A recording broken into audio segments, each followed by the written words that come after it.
everybody. It says we're going live. I don't know if we're live yet. We're live yet. We are live. Hi! Derek just like rolled away.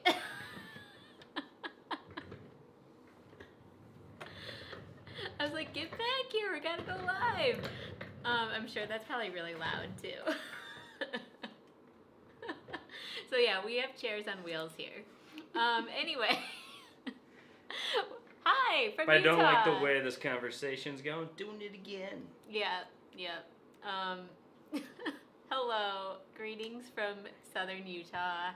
How's everybody's week? Just want to start off by saying we're really thinking of everybody who's been affected by all the winter weather this week. It's all those Texans and others Texans, who are dealing with it. Arkansasans, and etc. Tennesseans, Chicagoans. All you guys in between. I know that's been pretty brutal for a lot of people, and we just wanted to, say that we're with you on everything. It sucks. It's actually pretty cold here where we're at. Not comparatively to probably the rest of the country, but they're having a very big cold spell. Yeah. Here it was. It was in the 20s this morning when we woke up. Yeah. But we're doing okay. Yeah, so hi to Nick P. Thanks for joining 2.5 hours early. Giving that a good early shout out. Purdue says there's a moose out front, which I'm not sure, are you joking? Or are you in Indiana still or somewhere else? Somewhere with mooses? Are we maybe Meese? we're supposed to get a joke that we don't. What's the plural of moose? Mooses? I think it's just moose. It's geese. It's not like geese. I think it's just moose. Is it meese? I don't think so. I don't think it's meese. I think it's just moose. What do you call it? Is a herd of moose? Gaggle of geese? Probably a herd. A murder of crows? I don't know. That's a fun one. I'm sure everybody on here knows but us. Hi Darion, howdy. Lori Sims, hey, liking the picture on the live chat. Thank you. Tucson, Arizona. Yeah, so that's at the San Javier del Bac mission down south of Tucson, Arizona. It's I think 7 miles south of town, or it's pretty close. Yeah, I mean it was less than a half-hour drive from our Airbnb down there. It was pretty. Yeah, and it was close. A beautiful place to visit. We actually filmed a video there, so I'm glad you like it because you're gonna see more of it. At some point in time, it'll get edited and posted. It'll be great. Yeah, and hi to Daniel Fields for getting here 7 minutes early. Congratulations, thank you. We didn't quite get the countdown going this time, Daniel. Sorry about that. And Eric B, hello. How's it going? What's up, Eric? Hopefully you're staying warm too. I know Louisiana got hit with some cold air as well. Yeah. My dad says "What's up, Meanster?" So I guess this is becoming a thing. I might need to embrace it if Al Armstrong embraced it. I mean, we've got it. We're gonna adopt the floss dance as our dance. Oh my gosh, yes. So for those of you guys who don't know what Derek's talking about, it might have expired.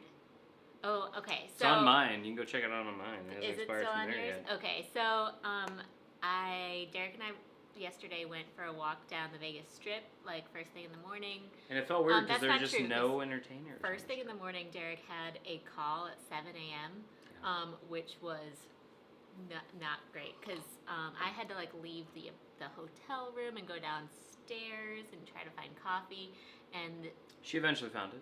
But so that was hard after being out with the Walters the night before. Ooh, this is tasty. Is it? Mm-hmm. Cheers. Ting ting. Yeah, so since we've talked to you guys, we were in Tucson for a few more days, then we went to Phoenix, then we went to Vegas, and now we are here in Vegas, Utah, baby! Sitting in front of a very beautiful painting of the Southwest at our Airbnb. Anyway, so yeah, and if you look up, you can see it. Yeah. Cacti. Bring it back down. And mountains. Anyway, so Derek flossed in front of the Bellagio Hotel. You know that dance move that I can't do? But can't Derek do it sitting down, that's for sure. No, can't do it sitting down. You need your hips, I think. Need to get the hips into it. And I put that on Instagram because I thought the world needed to see it. Yeah. It's going to be the new official Minster dance. It seemed like people really enjoyed that. Yeah. It'd be good. Yeah. Here all week, guys. Thank you for like number 2, Sports Report with EB. And then Purdue says hello again. And one more for the road from Eric B. Thank you guys. Ronnie, good evening, 007. Ronnie, I hope you're staying warm. Oh man, we've been thinking about you and the Finleys and everyone in Texas. It sounds like it's just brutal there. And we've been trying to stay up to date as much as possible. And Darion, I think, got kind of like, tell me if I'm wrong, but it sounded like you kind of had some flight delays coming out of Texas just with all the winter weather. So hopefully, it sounds like you're back in Georgia, but man, it's been a rough week for everyone. Oh, Mr. Means to Travel says hello. Hi. Look at that. Ooh, whoa, that It's just me. jumped. Whoopsies. Where are we at? Yeah, bad weather. Shady Hill Homestead, what is up? Great to see you again as well. Hi, Shady Hill Homestead. Hello to Katie Smith and Ryan Donahue. Welcome to you guys. Is that a table? Yes, Purdue. This is a Oh my table. gosh. So this but is it's got a like table. It's got like a lazy Susan on top of it or something. It's not great for wine. There's no, okay, so we kind of had to like make as good of a setup as we can because there's no desk here. Yeah. And there's not like a good end tables for us to use for wine. And we like to drink wine, have a little happy hour with you guys on Thursday nights. And so we found this thing. I think it's supposed to be like a media console, but we have another thing that the actual television's on. So I'm not, like, what else would this be for? Never seen anything like it, but it moves. So yeah. I feel like if you had kids, you wouldn't want to have this because like one kid would sit on it while the other just spun them around, you know? Oh yeah, for sure. Things would get broken. Or dizzy. People would get dizzy or both. Vomit would happen. Oh no, not that. Yes, we have a table, I guess, in between us. What are we drinking tonight? We are drinking Maomi Pinot Noir. This one was gifted to us. No, it wasn't. We bought it. It's from Santa Barbara, Sonoma County, and it is. Oh, you're right. The yummy. decoy that we drank last week was gifted to us. Actually, I take that back. 60% of it is Monterey, so it's really good. You better take that back. Yeah, great to see everybody again. Just trying to catch up on the chat. Sorry, we're a little behind. Oh, good. Ryan Donahue, what's up? Ronnie Dove said he met Darion when Darion was in Texas. That's awesome. And Ronnie says he finally had a day with internet and power all day. Ugh, guys. Well, it's a bummer that that's an achievement, but, you know, it's good that you had that. You know what's funny is because we drove through Texas last week, we've been, I think, extra on top of it, just feeling like this all could have happened. Like if this had happened to us the week earlier, we would have this whole trip would have exploded. Yeah. And we've been so lucky that we got here when we did. Definitely lucky. And we feel blessed for it. Vacation mode, moose out front. Should have told you. All right, I get the code now. Tommy Dodson, hello. Purdue says it's a herd of cactus. Yeah. I feel like that's not true, but I like it anyways. Al says we need a t-shirt of you two doing the wave. Oh. We should make merch that is the wave. We could. And that'd be kind of fun. Some sort of like wave motif that would look really cool. That would be cool. There we go. Merch. Just like a wave emoji, yeah. Just a wave emoji. Just need to make sure, like, you know, Billabong doesn't sue us or something. One of those companies that has like probably wave motifs copyrighted. I haven't thought of Billabong in a long time. I know, I'm like, what's the other one, like Hurley or something like that? I don't even know. Roxy. Yeah, we need to become surfer wear. We somehow become a surfing channel by mistake. Merch might be in the future. I haven't worked on that. But apparently people like the word Meansters too, so maybe we'll put that on the back or something. Hi, Tommy Dodson. Sorry, I know that Derek already said hi. I'm just still catching up. Lori Sims is on. All right. Well, welcome everybody. Hopefully, I've gotten to say hi to everybody who's on. Oh, Thomas Reiser just joined. Welcome. So today, our topic du jour is that we are going to share with you guys some of the takeaways that we had from visiting Las Vegas. Everything good? Yeah, that's fine. Okay, cool. Okay. So I think that's pretty much the destination that a lot of people have the most questions about right now, and how the city's handling.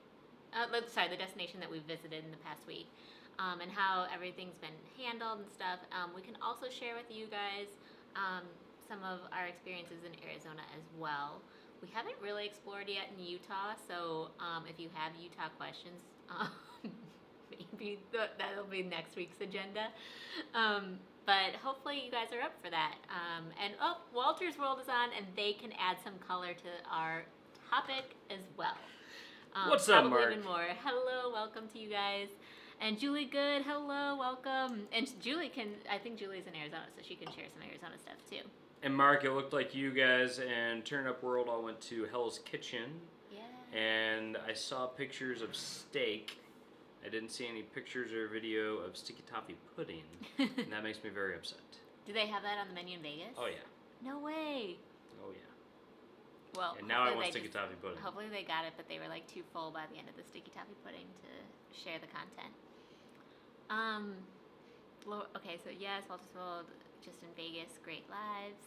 So we were super excited to meet Mark and Jocelyn in person when we were in Vegas. It's funny because Derek and I had made a reservation at Din Tai Fung quite a while ago. like weeks ago, and it wasn't even something that we had to coordinate too hard, because Mark and Jocelyn happened to be at that restaurant when our reservation was. Yeah. Such a small world, isn't it? Yeah, but we knew that in advance. It was pretty funny when they said that they were eating a lot of dumplings, and we're like, well, that's funny. We're actually going to a dumpling place tonight too. Yeah. Funny. Yeah. And it was good. Those dumplings were yummy, yes. tasty. We've had Din Tai Fung kind of all over the world at this point, and always love it. Yeah. Don't always love how I feel afterwards, but I love eating it. I just love soup dumplings in general, Yeah. and I was so glad that when we were in China, our guide taught us how to eat the dumplings correctly. Because otherwise I would just bite into it and the soup would like fall on my face and it would just be a hot mess. I certainly hope that's not how you eat it. So basically you like use the little spoon that they give you, and you put the dumpling in, and you take a teeny tiny little bite out, and then like suck the soup out of it, like slurp it out. And if you make a noise, it's like extra credit bonus points in China. And so that way, like, you're not getting the liquid everywhere. And you can control the temperature, because the soup is always like super hot. Although in the U.S., at the ones in the U.S., they serve it a little bit not as hot. They don't bring it out quite as hot, because I think Yeah. they're afraid too many people would just like burn the heck out of their like mouths, face, whatever. Like scald their mouth. Yeah. But in China, it's definitely served like almost boiling. Yeah. So you have to kind of use your teeth to control how much like enters your mouth, and like get all the surface area, air, circ, and stuff. Just slurp. You basically slurp it out of the. Oh, so good. Yeah. So I dip it in the vinegar. I'm feeling like a spaghetti ice dumpling vibe over here. Like, can everybody do it with me? So good. I know. I'm like just still trying to relive my soup dumpling glory days from 2 days ago. Darion, now you know when we're on your stream on Saturday, just talk to her about soup dumplings. You can talk about spaghetti ice. It'll be a good time. We'll see what happens. I feel like those wouldn't be a good combo though. Like you wouldn't want to maybe, I don't know. I'd have spaghetti ice after Sure, soup dumplings. sure. Ah, what are you talking Spaghetti ice probably goes with everything. about? I think so. I also think dumplings. Anyway, so yes, we have a list of takeaways from Vegas that Mark can start just like shooting off in the chat, all of his as well if he wants. If he disagrees with us. Yeah. Oh, and Purdue says it is a herd of dumplings. A herd of dumplings. Well, Mark ate probably 3 herds of dumplings in that case. I think you and I right here are considered a herd of dumplings. Like we still are one big dumpling after all the food that we ate. That's what I will say about Vegas, and to me the thing about Vegas I love the most is the density of like world-class cuisine that you can get there is, I wouldn't say unrivaled, but it's pretty darn up there. Yeah. And so I would and say every kind of cuisine. if you're considering visiting Vegas, we did a lot of research before we went, and even watched a lot of like the Turn It Up World content and everything, just to figure out what we should expect, because Vegas is very different than what it was a year ago when it comes to the traveler experience. There's not as many shows going on. A lot of the restaurants are shut down. I briefly mentioned just trying to track down coffee in the morning at our hotel, for example. And the Starbucks in our hotel, which was the Vidara, by the way, was only open from Friday to Monday. It's like a long weekend. Yeah, despite the hotel being open, every day. So we had to like walk to a neighboring hotel to get Starbucks. And like Vegas is big, and that's like you need coffee sometimes. To me, the so biggest thing that was felt like a long walk. well. To me, the biggest thing was the lack of coffee in the room. Yeah, that was crazy. They didn't have a coffee maker in the room, or at least not one that we could find, and we looked kind of all over for it, which was a bummer to figure that out at like 6:30 in the morning, right before our call. And you're like, I'm like looking at Eliz like, I need caffeine. Yeah. Like, can you go find me caffeine? Like, I need it. Yeah. I need it, guys. Like, just hook me up. Huge takeaway from staying at the Vidara.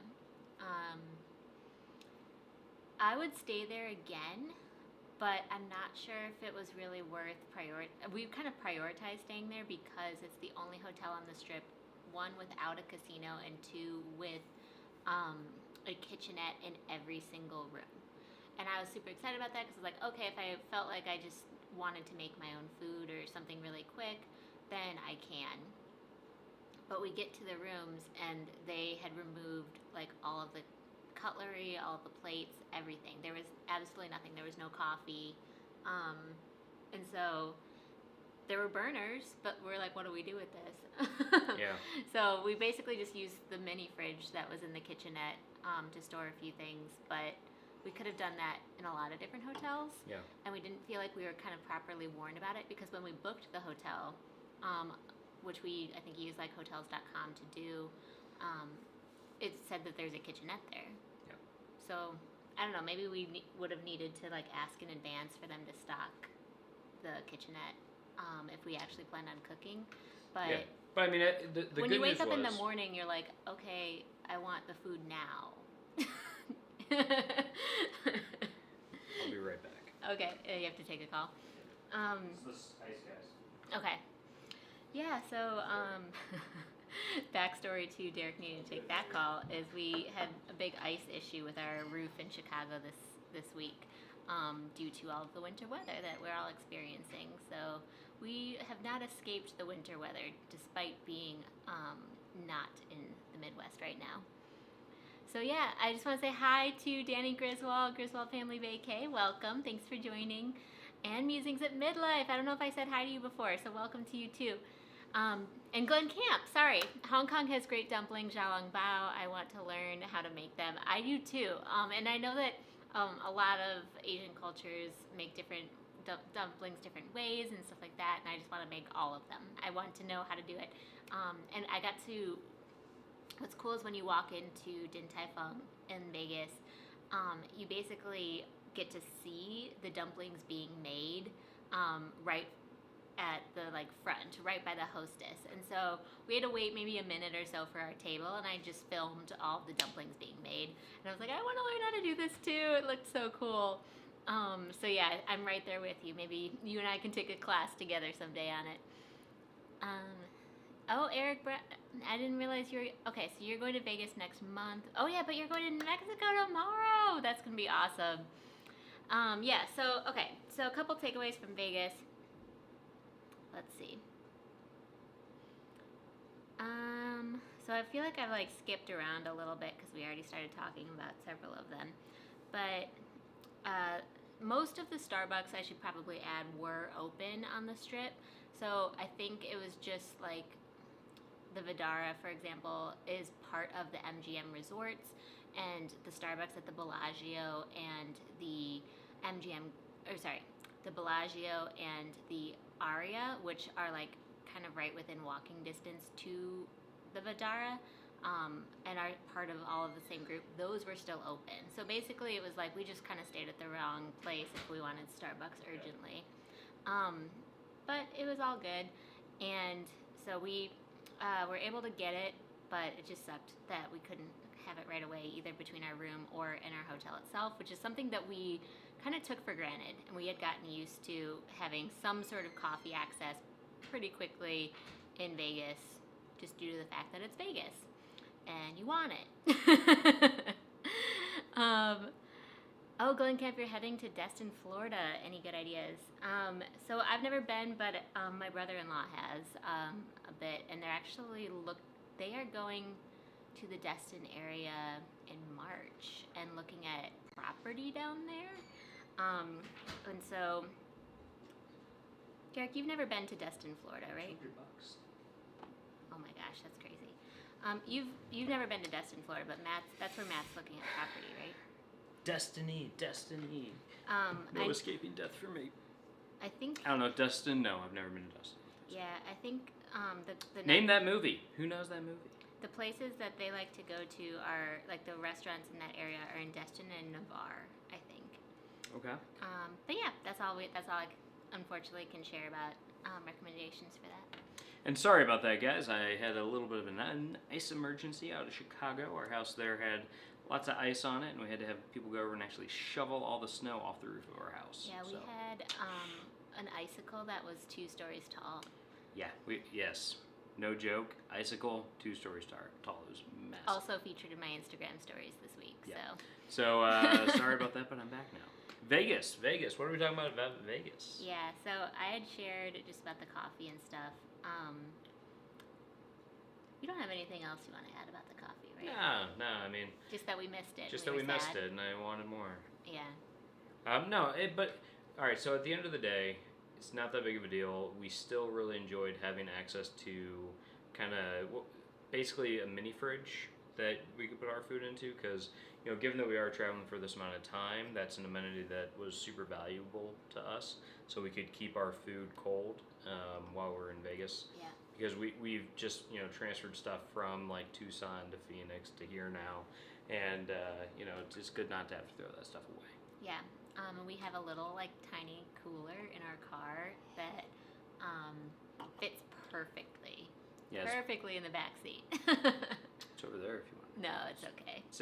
It's like the perfect size cooler for a car. Yeah. All right. So another Vegas takeaway.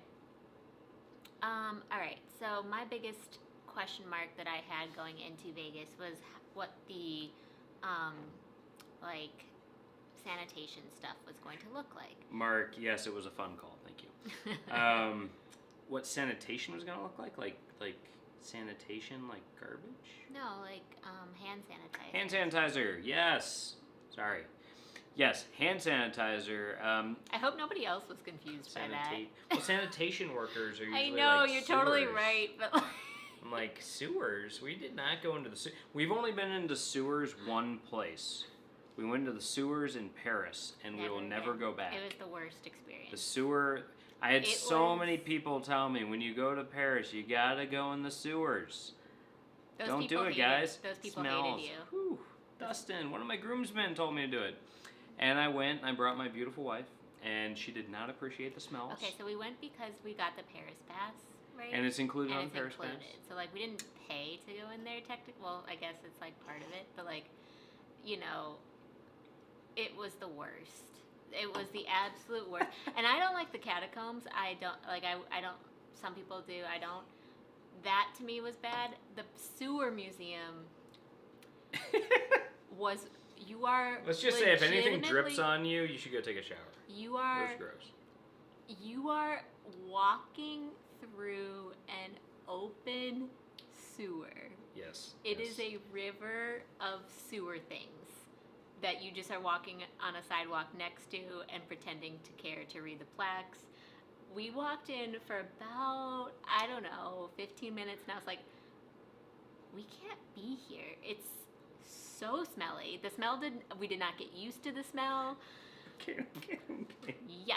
Anyway, we can back move to on Vegas. from the sewers. Don't go to the sewer museum. So yeah, no sanitation, but I assume that that's still working very fine in Vegas. Hand Walter's World sanitizers asks though. if the casinos are open. Yeah. Mark, I think you know. Yes, they are. But they're only open at a specific capacity. I think right now they just moved up from 25% capacity to 35% capacity. So they're starting to open 30 or 35. So they're starting to like open up a little bit more. I will say, like walking through the Cosmo on yesterday morning, I guess it looked dead. It was like crickets. Like there was people there, but not a lot. It was so weird going by like the chandelier bar that they have there. That's like that 2-story crystal chandelier thing, and not seeing it packed. Like I feel like during CES, no matter what time of day it is, there's gonna be people there, which is the only other time I typically go to Vegas. And you know, it was definitely very different. It was a different vibe. You know, we were talking about this with Mark actually when we were walking through the Aria, which is where the restaurant was. But we were walking out, and there was like the hand washing station, like kind of like in the middle of the casino, like on one of like the main thoroughfares or whatever. And I was like, that is definitely not usually there. Like there's like a hand washing station, like what you would see like outside of a state fair, like porta potty area, like that they would set up that like has like the hand washing and stuff. That's kind of what they had in like the middle of the casino, which was kind of It's odd. actually like a big amount of surface space. Yeah, it was massive. It was way bigger than a state fair hand washing station. No, well, okay. There was like counter space. Well, no, it reminded me of like then there'd be like 30 stalls around it. We just didn't expect it. It was interesting. It felt like different hotels were handling it slightly differently, and like the Cosmopolitan Hotel had a whole like ad campaign going on about play it safe, and they really spelled out for you what protection measures they were taking to handle the pandemic. Whereas the MGM resorts, I felt like were consistent with like the hand washing stations, and then hand sanitizer, there was a hand sanitizer station in a lot of, and they had it pretty evenly throughout places and stuff. They didn't have it. It wasn't on like every floor when you got off on the rooms to like sanitize after being in the elevators, but it was more of a before you got into the elevators, they had a hand sanitizer station. They had a hand sanitizer station before you got in the line to check in. Eliz did not appreciate that they didn't have more hand sanitizer. That's true. Okay, so I'm used to like what the Hilton hotel situation is like, because that's what we've kind of stayed at for the most, like, because we stayed at Home 2 Suites by Hilton on our road trip, and I feel like at Hilton hotels right now, they have hand sanitizer like at every touch point. So as soon as you walk through a door and you would have touched the door handle, there's a hand sanitizer thing there. Or if you walk into an elevator, there's hand sanitizer thing there.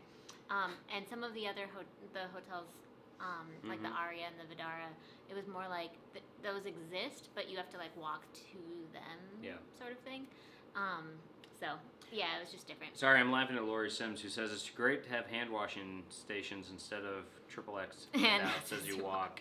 Yeah. I would not accept those. I never would have accepted those before, but definitely like the guys just like smacking the cards, trying to hand them to you as you're walking down the strip. Like, absolutely nobody tried to hand us anything. Now that you mention it, I didn't really think about that, but yeah, nobody was trying to. But I mean, it was quite dead, right? We didn't see like. No matter what, like most times of the day, you would see like street performers or like people in like the can outfits or whatever, like to get pictures. And there was some of that, on like the main strip and everything. But like walking in front of the Bellagio in the early morning, it was like there's nothing there. Nobody. It was empty. And there was no other tourists really either. So that was just really different. But at the restaurants, it did seem like there was.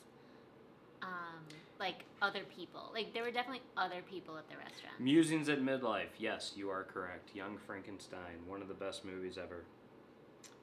Such a good movie. I know you love quoting. They made a musical of it that my parents went to go see. I want to see it. So when one of the other things that I think Mark was saying though, because unless do you have anything else on sanitation? Go for it. Sanitizer, whatever it is. Sanitation. How much did Derek win at the casino? Mark, we told you. I got that fortune cookie that said, "Do not gamble." Oh, yeah. Oh my gosh! So the day before we went to Vegas, I'll show you all this picture. The day before we go to Vegas, we got Chinese food with my grandmother, which which was delightful. And we all did fortune cookies at the end, and mine said, "Do not take any unnecessary gambles." Like, So I legit, that was what it said. So I was like, well, I guess I'm not going to go gambling, because maybe I'll, like, form a habit or something. I don't know. So no gambling for me. I won nothing. Instead, I lost a lot of money on ice remediation at our house in Chicago. That is true. So. But hey, now we don't have a two-story icicle. Now, well, Why can't I find it this came picture? back. I wonder if I only... What about the buffets, Mark wants to know. So I know that at one point in time there was one buffet left on the Strip, and I think it shut down because we were kind of keeping on top of that a little bit. We wouldn't go to a buffet at this point in time. I've been to buffets in Vegas in the past, but there was one, I think like the Golden Spoon or something like that was still open, and that has since, I think, shut down. So at this point, I think there are 0 buffets.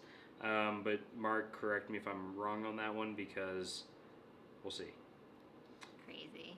Can anyone else see the death stare that Eliz is shooting at Derek from her side eye? What was... I don't even remember what I was death staring him about, but that probably sounds Probably like something I would sanitation. do. Yeah. So did the smell get into your clothes? Just trying to help you keep on track. Oh, gross. All right, and Mark I don't says think that so. Fremont Street was even more dead. So that's interesting. We didn't head over Finally there. found this picture, by the way. This was Derek's fortune cookie. So I didn't play. How Did we see any crazy shows? is that he got that right before going to Vegas? Yeah. Did we see So, any shows? Lori wants to know if we saw any shows. We did not see any shows. We were only there for a very short period of time. Yeah, we were there just for one night. And then afterwards, we were coming up here to Utah and everything. So we didn't see any shows. We prioritized seeing Mark and Jocelyn. They were advertising a Shania Twain show. Yeah, And I was like, that's the one that Derek and I would go to. Hands down. Hands down, come on over. Damn. Feel like a woman.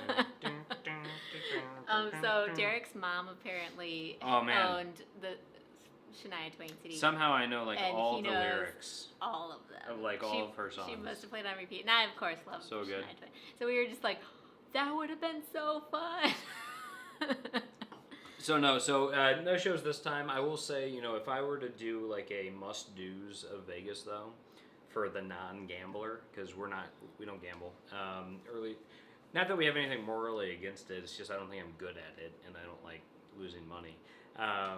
So for us, like the things to do in Vegas for like a non-gambler is like eat really good food, go to shows, do like treat yourself, and like do like either a spa day or just hang out at the pool with some like cocktail, like just like treat yourself right. See, do a spin cycle class, whatever. They have it. I've all actually there. taken a soul cycle class in Vegas, and you would be surprised how many people were there, because maybe it's just that like people Gotta work out the need to work booze. off the booze or whatever. But I was expecting it to be like, It's probably a nasty sweat going. yeah.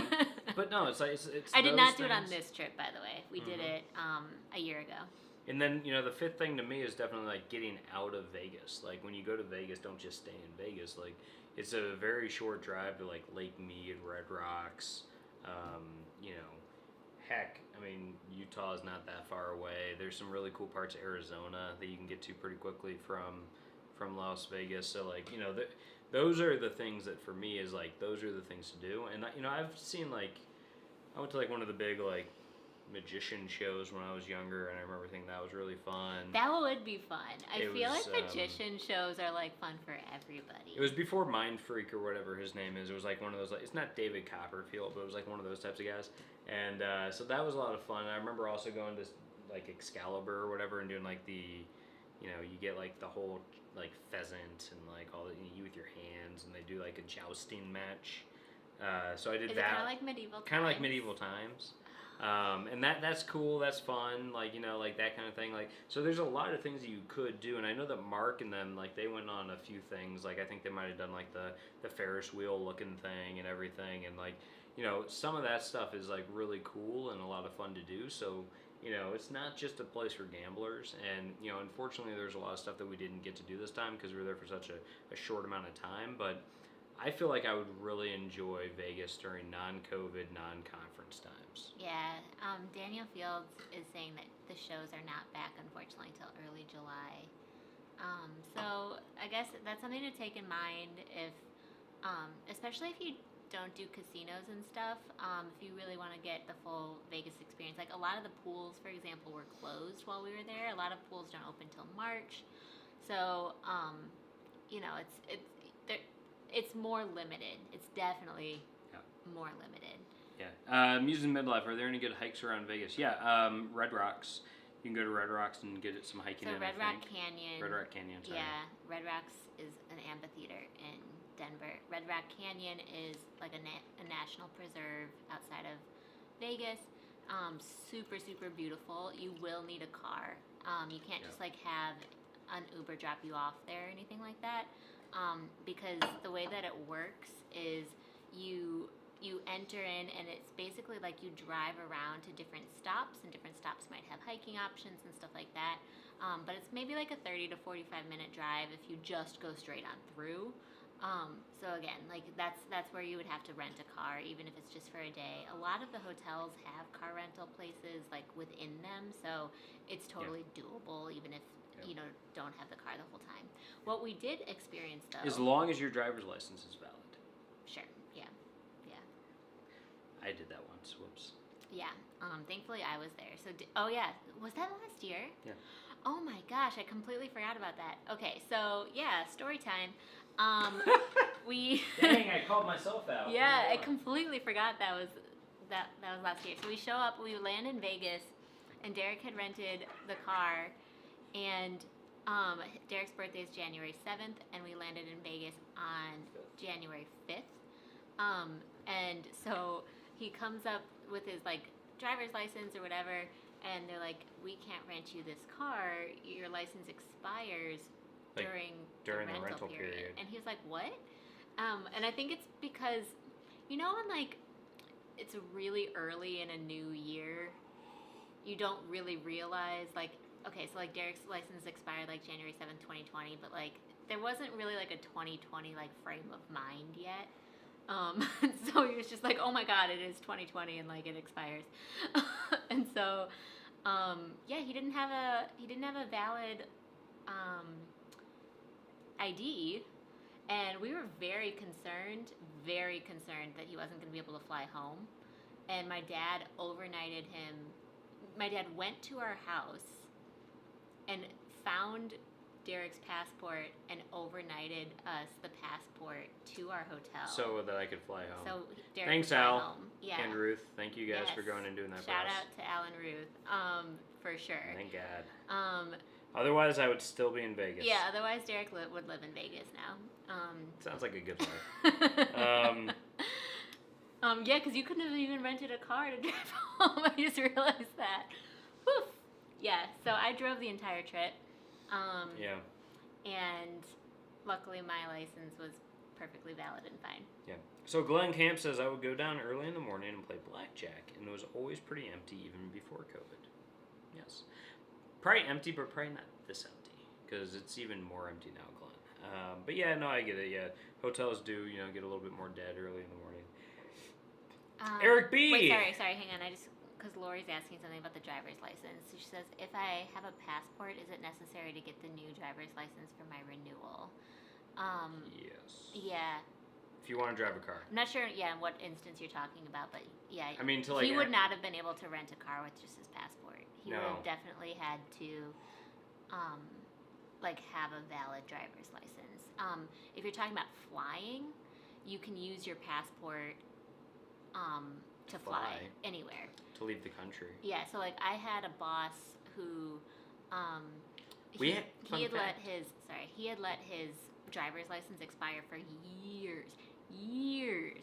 And like if he ever had to travel for work, I think he didn't have a driver's license for 10 years. He would just use his passport even for domestic work travel. And he just didn't have a valid driver's license. And so, oh my gosh, when he got a car like right before the pandemic started, and he had to retake driver's ed basically. But anyway, yeah, you can absolutely fly with that one. What I was gonna say though was that Eric B says she means everybody the remember real- to the real hit the ID. like button. So thank you very much. Yes, Yeah. please hit the like button if you haven't already. It tells people on YouTube's and YouTube algorithm maybe that it's a cool place to be. It's the thumbs up button. Looks like a fun thumbs up. So yeah, do that. That'd be cool. Thank you. Yeah, thanks Thanks, guys. Eric. Thanks, Eric. And everybody else who's said to go do that. Yes. Likety like. Glenn Camp, where are you in Utah? Moab, St. George. We are very near St. George. We're close to St. George. Yeah. Which is super close, like really close to Vegas, like 2 hours away, 2 hours and change. Yep. So, if you're doing if you're doing a trip to Vegas and you've got the time, tack on some Utah and you can get some really cool, like, national parks and state parks and good hiking and stuff out of the way as well. Oh yeah, so my mom needs to take some good credit where credit is due. So she found Derek's passport in her house. Somebody found her passport and sent it to us. Yeah, because I think my dad had overlooked it and my mom found it. Yeah. Yep. Yeah, I know it was probably like weird to go through all of our stuff. But thank you. Lori You says, saved Derek's butt. What? You saved Derek's butt. I thought you said she saw my butt. I'm like, what? I hope When? not. Gosh, we don't know. Lori Sim says MGM has a great outdoor pool. We have not experienced MGM's great outdoor The pool pools were because actually drained at our hotel. yeah, and the pool was not open this time at the Vidara. I think it was open at the Aria. You could go to the Aria and use their facilities. That's actually one more thing about the Vidara that was interesting is because it's part of the same ownership group, part of the MGM hotels, along with Aria, and they're basically connected. You have to walk outside a little bit to connect to the two of them, but they share like the same like circle drive. Yeah. That's where all the amenities were. So if you wanted to use the spa or any of that fitness center or any of that stuff, they had it closed in the Vidara, but you had to go to the Aria to use it. Yeah, and I can understand that gives them a little bit better economies, right? Like if Vegas is hurting and all of these hotels have either partnerships or they're part of the same kind of like umbrella parent company, then that might be something that you do experience is perhaps there might be an amenity, they consolidated the amenities to just one place. We did still have to pay, I don't know what that sound is, we did still have to pay a resort fee at the Vidara, despite all of the amenities not even being in our hotel. But we had access to amenities if we wanted them. Yeah. So I understand that. But it's just kind of a bummer because I'm like, I'm definitely not going to go. I don't think there was any discount on the resort fee, despite like the pools were closed and like all that. Yeah, no, but stuff. Regardless, it is what it is, and the price was still pretty decent. It was cheaper than our place in Phoenix actually, so not a huge deal. Brian Berghammer, hello, brother. What's up, man? So, how's the floof? Yeah, how's your new little floof? My new best friend that hasn't met me yet. Any zoomies today? Oh god, sorry guys, this is now a dog chat. No. I'm kidding. But Brian and Stephanie just got the cutest little dog. Yeah, it's pretty. All right, so Purdue wants to know. I went to see. He's telling us he doesn't want to know. I went to see Doug Henning at Butler University's Clown Hall when I was a kid. Illusionist and a bit hippie-ish. So that's fun. Thomas Reiser, I've always said when I lived in Chicago, I would lose my money just as efficiently as walking to the train and go to Joliet and lose my money just as efficiently. Wow. Interesting. Hopefully you're doing better with not losing money. But yeah, no, that's interesting. Is Joliet a casino? Joliet. They probably have them now. I thought casinos were illegal in Illinois for a while, but they definitely had auto racing down in Joliet. There was like a big... Yeah, because people back in the day had to go to like Hammond if they wanted to go to a casino. Oh yeah, Horseshoe. Yeah, Horseshoe Casino. But now it's legal in Illinois, I believe. I've gotten gas by there many times. Okay, so Purdue says that they had 2 horses when he was young. And he used to like going to a horse track by where he used to live, by Arlington Race Park. Awesome. And watch them race, so that was fun. Mark wants us to know that Jocelyn really likes Las Vegas when she's not on the Strip. Yeah, the Strip can be a bit Joliet much. has a casino, maybe a boat. Okay. Yeah, because riverboat casinos, I believe, are still legal. Yeah. But yeah, no. Brian, you're... yeah. So do you want to share with the team? We're sharing. Brian just texted me a photo of their dog. Sorry, this is not a dog chat, but like... That's a poof. That is a floof. That's a tuckered out floof from all the zoomies. So. Anyway, just had to share it. Okay, so Joliet had a casino for at least 25 years. Eliz is like going through like dog withdrawal right now because she had access to floofs. Yeah. And now she doesn't. Yeah, I did. So it's really hard on her. Okay, so my family's dog, when she first saw me, like almost started crying. She was like, I hadn't seen her in like over a year, and I think she thought I was never coming back. And so we had a moment, and thank God dogs don't get COVID because like we were hugging. 31 likes. Thanks, guys. Wow, this is going great. Thank you. So Thomas Reiser knows what's up. I clearly don't. My parents, I don't think ever went to the Joliet Casino, at least not like with me. Maybe one day when my grandma was babysitting or something. But yeah, interesting. Okay, so I don't know. Maybe it's like the city of Chicago where certain counties didn't allow gambling. Yeah, resort fees. Yeah, Walter's World. Yep. Mark also says we usually use our passports even for domestic travel, so that's interesting. And Daniel Field says he once purchased a car for cash, and his license was expired when he bought it. Nobody said anything, and he didn't realize it until he was filling out the paperwork. Whoa. That would be a nerve-wracking thing. It's like you're about to buy a car, and then you're like, ah, crap. Daniel Fields, I certainly hope that is not true and you're joking, because all of my research has said that dogs cannot, but cats can. And if you are blowing my mind right now, I'm going to be very sad. Okay, I'm going to move on. I thought they could, but I just wasn't going to say anything. I thought that dogs could only potentially be carriers, and cats are the ones that can actually show symptoms and stuff. I don't know. If they're carriers, it means they can spread. Anyway, this is not a science channel. This is not we are not doctors. Do not come to us for COVID advice. Don't come to us for pet COVID advice. We don't know anything. But if you have a dog, she will try to pet it, so just know in advance if you're going to say yes or no. Yeah, okay, then now I just got really upset. But so far I'm feeling okay, and so are the dogs. And Brian says passports just feel way more legit than flimsy driver's licenses. Lori Sims, thanks for all the feedback on the Real ID issue. Interesting. Professor Christmas! Professor Christmas is on. What a treat. And Mark then came back and said, don't forget to click the like from all of your accounts. So thanks, everybody. Thank you so much for all the likes, all the subscriptions. We appreciate it. So just want to give you guys, as we're going through this list of our takeaways from Vegas, I'm going to pause for a second and give you all wonderful, wonderful people a little heads up on what I'm working on for the channel. So I am finishing up, we have 3 back-to-back vlogs from our road trip out from Cincinnati to Tucson. So we're working on that. And then I have a top things kind of to do if you go to Tucson video that I'm working on, and all of our UK travel vlogs as well. So we're looking at putting them out, not like, I think I'll be putting like UK travel vlogs out sort of at the same time as some of the more current stuff, just as you all are looking at either domestic or foreign travel for when things feel a little bit more open and safe. So hopefully that's cool, because that's the plan. And we'll see, because we did still take, a fair amount of video and stuff while we're in Vegas. We might try to put together like a 5 things to do in Vegas for non-gamblers, and kind of talk about those things. Yeah, we're working through that. We're working through that still. We didn't quite get as much.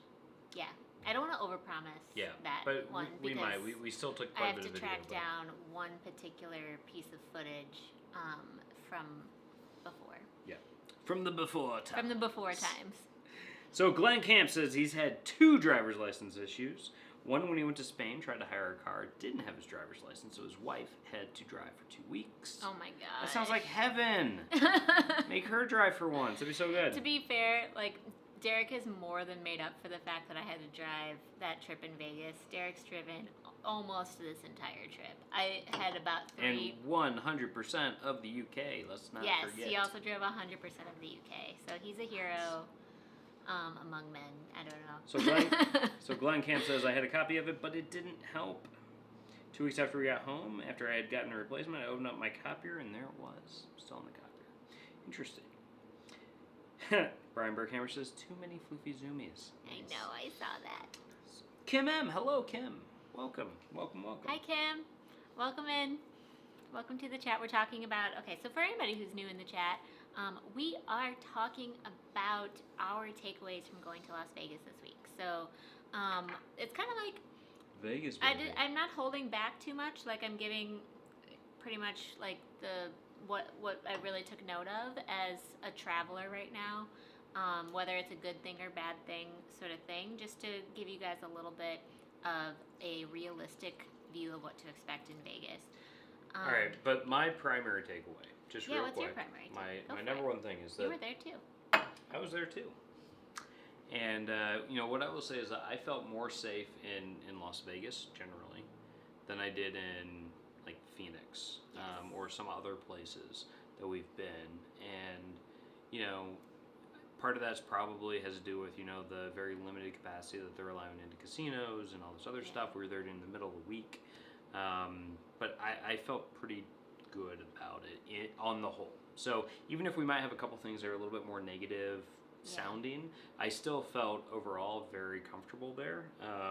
We stayed at a resort complex in Phoenix for 2 nights, and that place was very much an outdoor type experience. Even like if you walked out of your hotel room, it was one of those outdoor hallways. Yeah.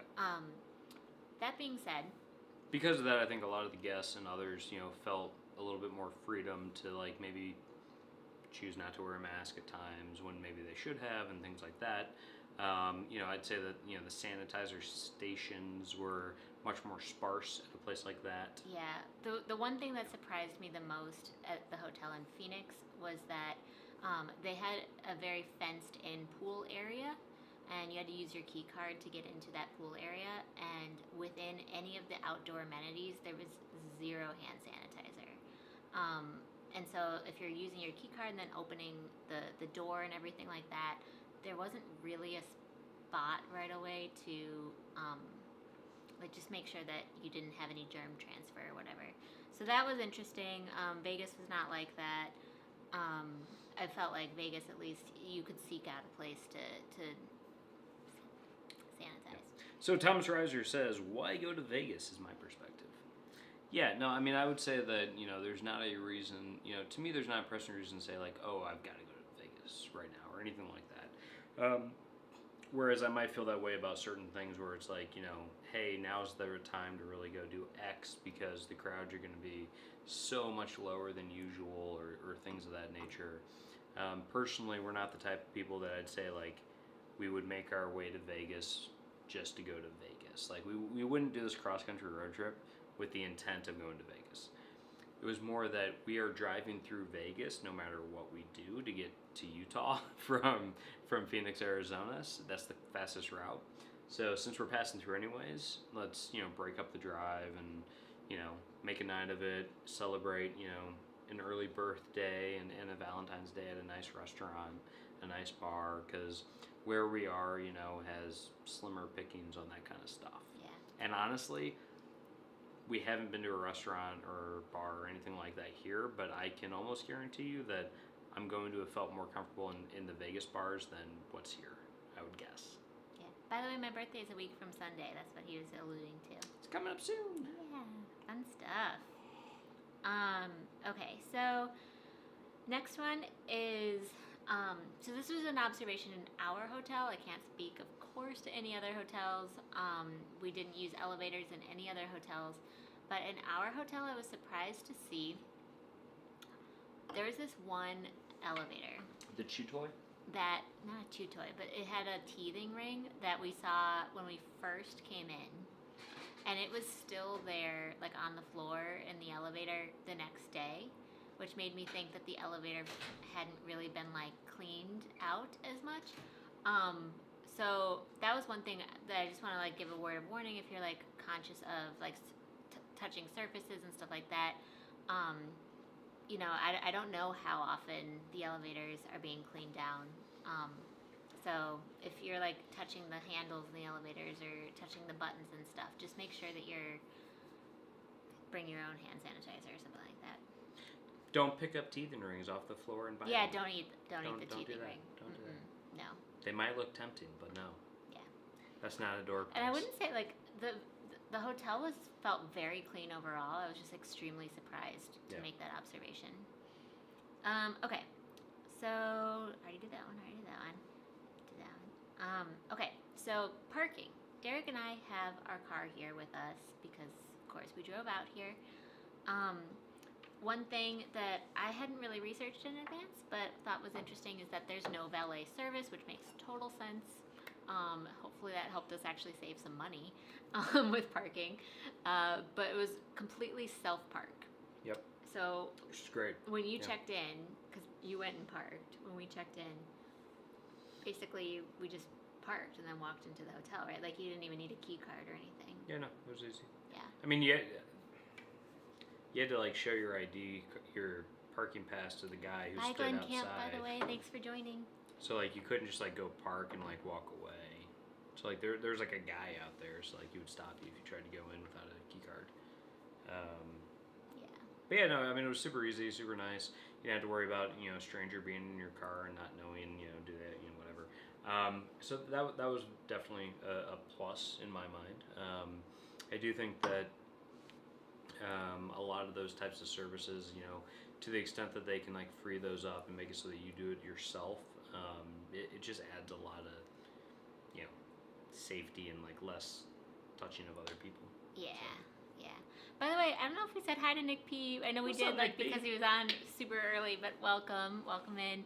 And thanks, Thomas. Thanks for the early happy birthday. We will, okay, so we're going to have our live stream next Thursday as well, same time, same channel. So that'll even be before my birthday, so maybe we'll do a little cheers next week. But Catherine Haggerty says there's a Harrah's Casino in Metropolis, Illinois. A Harrah's Casino. Harrah's.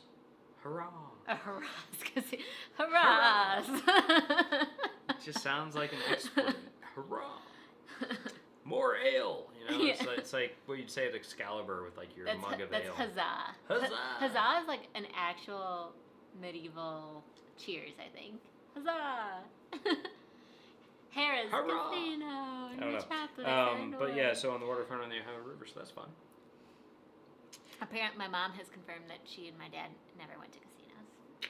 Nice. That doesn't surprise me. I feel like they wouldn't have like kept that from me. They wouldn't have been like, "Oh, we just got there from the casino." I mean, I've been to casinos. I've lost money at casinos. I've also taken out cash with the intention of losing it at a casino, and then just kept it in my pocket and said no. Yeah, that happened last year. Derek took out like $250 from a thing. And then we Then we got so intrigued with like talking to the people that we were with and watching our friend take some risky gambles that we like didn't do anything. Yeah, it's much more fun for me to watch other people gamble with their money than actually gamble with mine. So, we were just standing at the craps table cheering them on. Remember that? And then me and others were like, let's go to the bar and get drinks. And we'll just have fun over there instead. Yeah. So. Hi, there's a big wide world. Always interesting hearing what traveling is like during the current time, especially different from where I'm from. Yeah. And it's different in a lot of places just around the U.S. We've noticed. So Vegas has done different, like each company, each parent company because there's kind of like MGM owns like a ton of the hotels and casinos and blah blah blah. You're gonna find different things. There's great channels out there, great videos, great content that tells you what the experience is like. I mean, if and you're then looking, this video is great too because we'll tell you what our experience is like. Yeah, but if you're looking for somebody who like lives and breathes Vegas, Turn Up World. If you haven't seen their stuff, definitely go check that out. They they go to Vegas all the time, and if you're looking for what it's like currently in the last year and ongoing, like go check out their channel. They live stream from Vegas all the time, from the Strip and everything like that. They probably go live like 3 to 4 times a week. I don't know how they do it. It's impressive. But go check out their stuff because they've got a lot of great stuff. Whether it's room reviews. In Vegas, we watched a number of theirs when we were looking at whether we wanted to splurge for the Waldorf or get the Vidara or go somewhere else. Like we looked at a bunch of those. So. Can't speak highly enough of the content that they've been putting out, for like the last year or so. It's great. It's helpful for sure. Brian Berghammer says he would happily sit at a roulette wheel right now. I think we'd happily sit with you and watch. Hey Brian, let's go to Vegas, bro. Let's do it. I think we need to get a guys trip together. I think it'd be fun to go with Brian and Stephanie somewhere. But No, just me and Brian. No. You're not allowed. I'm not. Me, Brian, and Millie. I'm just gonna go over here. You're gonna go with the dog without me? What? Alright, well... See, that gets more of a rise out of her than me leaving. It's driving me to the bottle. Okay, so... Ooh, Brian wants to go to Monaco. Dude, I'll go. Yes, sign me up. As soon as they'll let me in, we're gonna go. Somehow I'm not invited to this. Hey, you went with Brian and Stephanie. I introduced you to your wife, sir. Hey, you got to go with them to Europe last year. That is true. I don't want to hear it. That actually is true. So Brian Berghammer and his wife and I went on a trip without Derek, and he will never ever let me live this down. You went to Bruges with them. Have you seen the swans? They're beautiful. God. I think Name that movie. I will be paying for Come this on, for the rest of my life. Musings of Midlife, name that movie. Have you even seen the swans? They're beautiful. It's a good movie. So, that backstory explains it to everybody why Derek is perfectly okay to leave me at home. Okay, so... That's what I do. Eric Reiser says Eliz is not amused. Thomas Reiser, yeah. And Eric B says Pompsy is a really good channel if you're interested in Vegas room reviews. Interesting. Awesome. And I know that Yellow Productions has done several Vegas room reviews too. Yellow Productions has really good stuff out there as well. And he goes beyond just Vegas, right? He does like Asia, and he's been all over the world as well. Yeah. He puts out some really thoughtful content, I think. Yeah. I like his stuff as well. Yeah, so there's some great content out there if you are considering it. But we're just kind of giving you our honest feedback. All right, but this is now transitioning into a Belgian podcast or whatever, YouTube live stream with Brian Berghammer saying Belgium is underhyped. Travel Best Destinations, welcome to you guys. Thanks for coming on the chat. Lori Sims says one of us gave an evil eye. I don't even know which one at this point. I feel like we're evil eyeing each other right now because we're just like, we want to hang out with our friends. No, it's definitely you. But yeah, so Brian's talking about Belgium being like underrated because it's basically a country that's just about beer, fries, and chocolate. And like, come on. Yeah. Come on. It was great. Great stuff. And the Brussels airport, despite being like a very international airport, was extremely manageable. And I don't know if any of you guys have been to Midway Airport in Chicago, but it's like smaller than that. So it's just, at least that's what I saw. It felt much smaller than that. So it just felt very manageable. Like you could land and then you could just get where you're going. Musings of Midlife, the movie that I was referring to, is In Bruges, and it's a great movie. I highly recommend it. It has Colin Farrell and what's the older guy's name? I'm forgetting. No idea. He's the one that says it. Well, so it has the guy who plays, if you've ever seen Euro Trip, he plays the soccer hooligan. If you've seen Lock, Stock, and Two Smoking Barrels, he's in that. He's in a bunch of the Guy Ritchie movies. He's also in Snatch, I think. He's the guy in Snatch who has like the Desert Eagle handgun, like the giant one. He's really funny, but he usually plays like a gangster type, but can be pretty funny at times as well. So Thomas says he doesn't particularly like Midway. You know what? I don't either. I was just trying to kind of like give a comparable because Midway's Chicago's smaller airport, right? And then the fact that Brussels feels even smaller than that was just an interesting insight to me when I went there. Catherine Haggerty says, Eliz, let's all the ladies go bleh, bleh, bleh. Sorry, I can't even speak. That are on here, go to Nice and Cannes. Leave the boys to their games. I'm down. I'm completely down. Sign me up. I will need to practice my French in advance, though, because I have not learned anything new during quarantine, and I'm very displeased with myself. I would love to do that, though. And Laura's in. All right, well, we've got a girls trip going on. I'm going to bring Millie because she's a girl, and then you and Brian can go to Monaco. All right, so I want to go on to the next Vegas thing for anybody who's looking for our list. And you're right, it is Brendan Gleeson. It's actually not who I thought it was.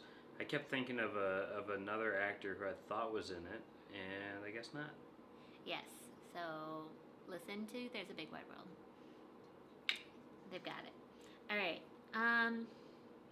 So the next takeaway from Vegas that we had is while we were in the lobby, for example, of our hotel, or just like walking around, there were still guests. The strip was much more empty than I was used to, but there was actually more people in some of the lobby areas than I thought there would be, especially when I got kicked out of the hotel room at like 6:45 in the morning. She didn't get kicked out by no. staff. No. Yeah, By Liz is a Darren, troublemaker. he had to take a business call, and I knew about it in advance, and I was fine with it. But I figured that like nobody there would necessarily be in Vegas for business, and perhaps I was incorrect in that assumption. But there was so many people up and in the lobby at 6:45 in the morning, and I was just like, what are you guys doing here? So that was interesting. We did have to wait in a line to check into the room. We got there about an hour after check-in started. So that was another thing. The line probably took about 15 minutes. But you know, I didn't really know what to expect. We have not had to wait in a line to check into a hotel since the pandemic started. Right? Like I can't. Well, I don't think so. Yeah, I mean, there's like one person ahead of us in Phoenix, but that was barely a line. Yeah, I mean, we haven't checked into many hotels since the pandemic. No, but we've checked into like a couple, like in the UK, but it was mainly Airbnbs out there, so we didn't have to worry about it there. But we've checked into probably more than the vast majority of people. We've probably checked into like 10. Sure. So it was just an interesting takeaway to me. We probably had to wait, 15 to 20 minutes in line to check in. Everybody was socially distanced, so that wasn't an issue or anything. It was just something that was interesting. Thomas Rogers says I was always the oddball when I lived in Chicago, that I preferred O'Hare. Yep. I like O'Hare because you can just take the blue line straight there, and then it's an international airport. Yeah, Midway has come a long way, and especially like the Southwest terminal. Southwest has done a good job at improving the infrastructure there. Yeah, I mean, I loved O'Hare. I mean, I love flying out of O'Hare. I like flying American though, and there's a pretty good American flagship lounge there and all that kind of stuff. So for international travel, it's pretty phenomenal. And add in the blue lines, which we lived right off of in Chicago. I mean, can't beat it. And Ruth Armstrong, my mother, knows that I don't speak French, and she's teasing me. And then she also says there's quite a lot of business connected in Las Vegas. Yes, I'm not disputing that. And there's like that's all I know.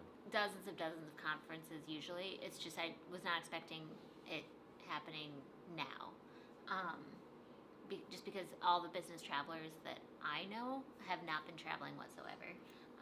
But there could be stuff that I don't know about, which is perfectly fair. So Eric B says, I'm surprised they didn't do Keyless. I hear that all the Vegas hotels are going to go that way. Wouldn't be surprised. interesting. I know that Hilton has been making like a really big push to try to get people into the keyless stuff. We stayed at Hilton's on our way down to Tucson. That's where we stayed in Little Rock as well as in Abilene. We stayed at the Hilton Home 2 Suites. And before we arrived, they were very clear to send us emails and messages saying, hey, if you want to do contactless, you can do, the keyless entry and all that kind of stuff for when you arrive. So there's definitely been a push to contactless and keyless and everything, and I think that for those who have access to smartphones and whatnot, that's definitely going to make life a little bit more frictionless in the future. Fewer And touch points. if you look at what are some of the positive that's going to come out of kind of the whole COVID experiences, that I think that it's going to break down a number of those kind of like friction points in the services industry where they can figure out ways to make it a little bit more seamless, so less points of concern. So that's going to be a good thing, I think. Catherine Haggerty, I believe, is quoting Shania Twain here. Let's go, girls. Bum, bum, bum, bum, bum, bum. Okay. It's a good song. Eric B says he's only been to Midway and O'Hare once, so he doesn't really have an opinion yet.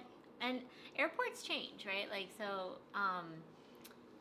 it's hard to have a lasting opinion on any airport because there's certain airports that get invested in and the infrastructure improves and that sort of thing. Sometimes it takes the Vice President of the United States saying that it's like a third world country. Yes. That is in reference to LaGuardia gets a facelift of a few $1 billion. LaGuardia was always an interesting airport because the Delta terminal was just so much nicer than every other terminal.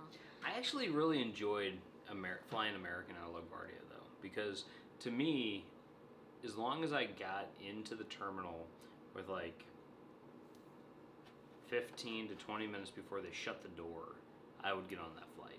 Because I always felt that you could get through security like that. It was very quick, very easy, as long as you knew the gate it was going to be at and it was at the main gate. You could get through very, very quickly. And if you get there early, traffic's not that bad. If you have the Amex Platinum card, you can get access to the Centurion Lounge, which is like right there and really close, and you can get actually a decent meal before your flight, as opposed to having to eat airplane food, which is always a bonus. Right. So. Lori says the early guests that I saw were leftovers from the night before partying or at the table gambling. That's possible, but there was definitely like other people taking business calls and taking like some girl was at kind of the table, a bit of a distance from me, that opened up her laptop and started doing work. And I don't know if everyone just happened to be in the same situation as me at the same time, where like you just like everybody's significant other just kicked them out of the hotel room. Yeah, just kicked them out of the hotel room. But I was just like, what are y'all doing here? Like, get out of here! You're sober. 7 in the morning. I just found how to get coffee. Like, stop working. Yeah.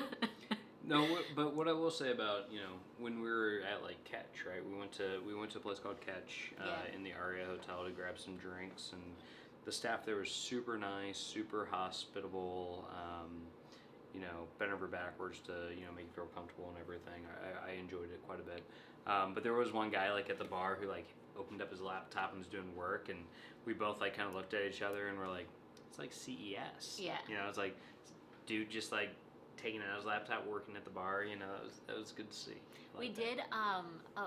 This wasn't on my list, but so we went to Catch and we were gonna meet up with the Walters there, but they decided to eat a few herds of dumplings. They decided to eat more dumplings. But anyway, so when we thought there was going to be 4 of us, Derek and I show up, and they kind of seated us at the bar, but like in a section that was for 2 people. And so we were able to explain that we were going to have 4 people, and they like moved the divider for us, which is something that you would have never thought of, like that. You're at a bar and you have to be mindful of how many stools you're going to take up, and like so that way they can move that plastic divider one direction or another to keep you away from the other guests. So yeah, it was just interesting and something that if you're meeting people or meeting up with people, that you can ask for a certain number of seats even at the bar, and have that socially distanced opportunity. Okay, so some people were asking about how the whole like keyless entry works. Musings at Midlife, Laura. That's that one. So yeah, you use the hotel app, so like the Hilton app, and you can get it through that, and it'll you scan it up against the door, and it'll still give you access to the door. And if sorry, follow-up question, because you've done this way more than I have. Can you add it to like the wallet on your phone? So it's basically a. I've never done it. I have no idea. Okay. I assume you probably can. I just assume it as your wallet, but if not, nice. I mean, you just open up the Hilton app and it's there. If you're traveling in another country, maybe, and you're just trying to use Wi-Fi versus have your data on or something like that, that might be nicer. Blaine, Rayleigh Creative Travel. Hey, What Blaine, is up, welcome. brother? How are you doing? I hope all is well. We are going through, for anybody who's new, we're going through our list of takeaways from visiting Vegas. We're going through this wine. week, and we're drinking some wine. Yeah. And we're also sitting in our Airbnb in southern Utah. So we're going to be here for a month. You guys are going to see this background 3 more times after this, most likely. Well, in case we change it. Check out that painting. Isn't that a great painting? Pretty. It's not really like what you would find here. So. Also, for anybody who's new, I have a roller chair. Yeah, for anybody who's new, Derek just rolls away sometimes. And it's to my chagrin. It's definitely to my chagrin. But I'm back. Yeah, so Thomas, yeah, you're right. You use the Hilton app for the keyless entry. Let's go into another one. Oh my gosh, God. We've got the wave to do. We need to get shirts. I just realized we're sitting on the other, like on different sides than usual. This is also a very awkward place to do the. Okay, wait, so let me start it this time. Oh, shoot, Okay. wait, hang on. Let's move Eric the wine. B, thank you so much, The by wine the up way, here, for the super in chat. case we bump something. That is a great idea. We don't want to spill wine on things. Safety first, folks. We're getting it good. All right. Woo! Okay, wait. Oh, this isn't good. We gotta get like closer to each other. Yay! Thank you for the super chat. I'm sorry we really, that really was appreciate it. that was the jankiest. We are going to wave. get better at this. We just need to practice. That was more. the worst wave of all time. Yeah. I think this table should not be here anymore. Yeah. I feel very I thought separated from my wife. I thought it was a good idea because of wine, but it's not a good idea for the wave. Oh, don't worry, Kim. Eliz has a roller chair as well. Ah. just push her that way. Yep.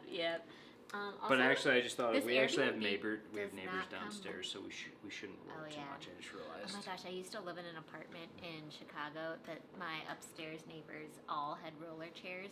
Oh And my you hated it? gosh, it was annoying. Yeah, so let's not do that. Whoops. I just realized we don't have coasters. I should probably, yeah, let's do that. Great, okay. Whoops. Got We are on the wrong side, right? This is a new and different world we All live right, in Eric B. Utah. Eric B says Utah is beautiful, and Utah is beautiful. We actually have for those who didn't see, Eliz actually posted on her Instagram, like her main Instagram, a picture yesterday of the sunset. I only have one Instagram, really. But I meant like not in a story or anything. Oh, like that, yeah, but like yeah, on yeah. your actual My grid. post. I posted a post. She posted a post on the grid. I just almost put one on me. I swear I'm not drunk. But she did post the sunset yesterday, which was gorgeous. And you go out and there's actually snow-capped mountains right now, which is quite beautiful. And the clouds, they were just like pink and wonderful. And so she posted that. So if anybody's looking to see like what our sunsets look like, go check that out. And then this morning we're up well before sunrise because we went to bed like we were way older than we are, and we were in bed by like 8:30 o'clock so p.m. tired. last night. It was beautiful. Because somebody made me wake up at 6 a.m. and go to the lobby at 6:45. Well, I woke up at 6. After You woke up at a raging night with Mark and Jocelyn Walters. Yes, it was a rager. It was not a rager. It was not a rager. We were in bed that night by like 9. I mean, come on. That's not true. We were definitely in bed. Oh, you're right. At It was like 11. midnight. Yeah, it was midnight to 11. Okay, fine. Yeah, that's not. Let's give us a little bit of credit. You're right. We were out late. But no, so. But we weren't like gambling. But again, beautiful sunset. Sunrise today was quite nice. Are we getting close to each other? Look, I fixed it. Now I can just put the wine right here. There we go. Here we go. Our downstairs neighbors still And hate then us. we're gonna have to switch next week. Yeah. So, but again, so sunset, beautiful. Sunrise is very nice as well. When we look out this window here, we're in like a corner type thing. So we get lots of nice light. It's beautiful, guys. Yeah. This. I don't know. I feel like St. George is really underrated. This whole area. Because everyone goes to Zion, right? But like not a lot of people spend a ton of time here. For me, it's about... Oh, no wave Moab. needed. That's not true. We're doing the wave for sure. Thanks. Especially because we just got rid of the table. Okay, but I still have to start, right? Because I'm on this side this week. Sure. Okay. Yay! Yay! Thank you so much. Did I interrupt you? I'm gonna read what she said. Using the midlife says, Okay, what? no wave needed, but you do have to say it in Frau Frau? Blucher's voice. Stay close to the candles. The staircase can be treacherous. Nice. No, I'm more of a... I can't remember... Wave? Fräulein Brandy. Wave. Thank Thank you for the super chat. I don't remember Fräulein Blucher's For anybody voice, who's though. not seen Young Frankenstein, they're probably like, what? So the funny thing about that, heck? I guess, is that Blucher or something like that in German, and please, anybody who speaks German, maybe correct me, means like glue. So there was like an ongoing joke that because her name was like Mrs. Glue, that the horses were always scared because like the glue factory. So every time they're like, Fräulein Blucher, in the background. Oh. That's what I heard. I don't know. Maybe that's not incorrect. But Mel Brooks is a comedic god, and I love his stuff. So there's that. Thank you for the super chat. Spaceballs, what were we talking Young about? Frankenstein, You, Robin Hood you Men were in talking Tights. about something like right before this happened, and we got so distracted with Fräulein Blucher. It's okay. I can just go on to the next The one. staircase can be treacherous. Would you like... sorry, I like the other one, the assistant, though. She's my favorite. She's like, would you like to run the hay? That's why I was like, wave. I know. Okay. It's funny. Anyway, so... Alright. Next is... So we just talked about, like, seeing a lot of guests. It seemed like capacity was up, even on weekdays. We definitely talked to the Walters, and they said that there were a lot of people in Vegas for the long weekend, they felt. So, like, because it was, like, Valentine's Day and President's Day combined into one weekend. On, like, basically Friday through Monday, it seemed like it was pretty busy. We got there Tuesday and checked out Wednesday, and it still felt busier than I thought it would be. I thought I felt dead. I thought it was going to be like more so because I felt like everybody had said felt that it pretty was. dead. But yeah, I mean, It was basically dead. you're not going to have it to yourself, but it's No, I will say, there's people there, but yeah. So on Wednesday we went to Mon Ami Gabi for breakfast because we heard that Mark and Jocelyn and Turnip World all went there, and we're like, oh, that sounds really good, and that's really close to our hotel. So we went there for breakfast on Wednesday, and we were able to be seated outside immediately. By the time we left, there was a long line to get in. There's quite a long line to get in because obviously they can only do a certain percent capacity. You know, I felt pretty good outside. They had dividers up and things like that. Unfortunately, we were sat kind of like close to where they run the checks or whatever. So that was a little unfortunate in terms of spacing and feeling a little bit crowded. But we had a great time. Phenomenal breakfast. I thought it was really good and well done. And there's something about one of the things about Vegas I love is that year round you can really do al fresco dining. And it was a little bit chilly that day, but they had a ton of heat lamps out.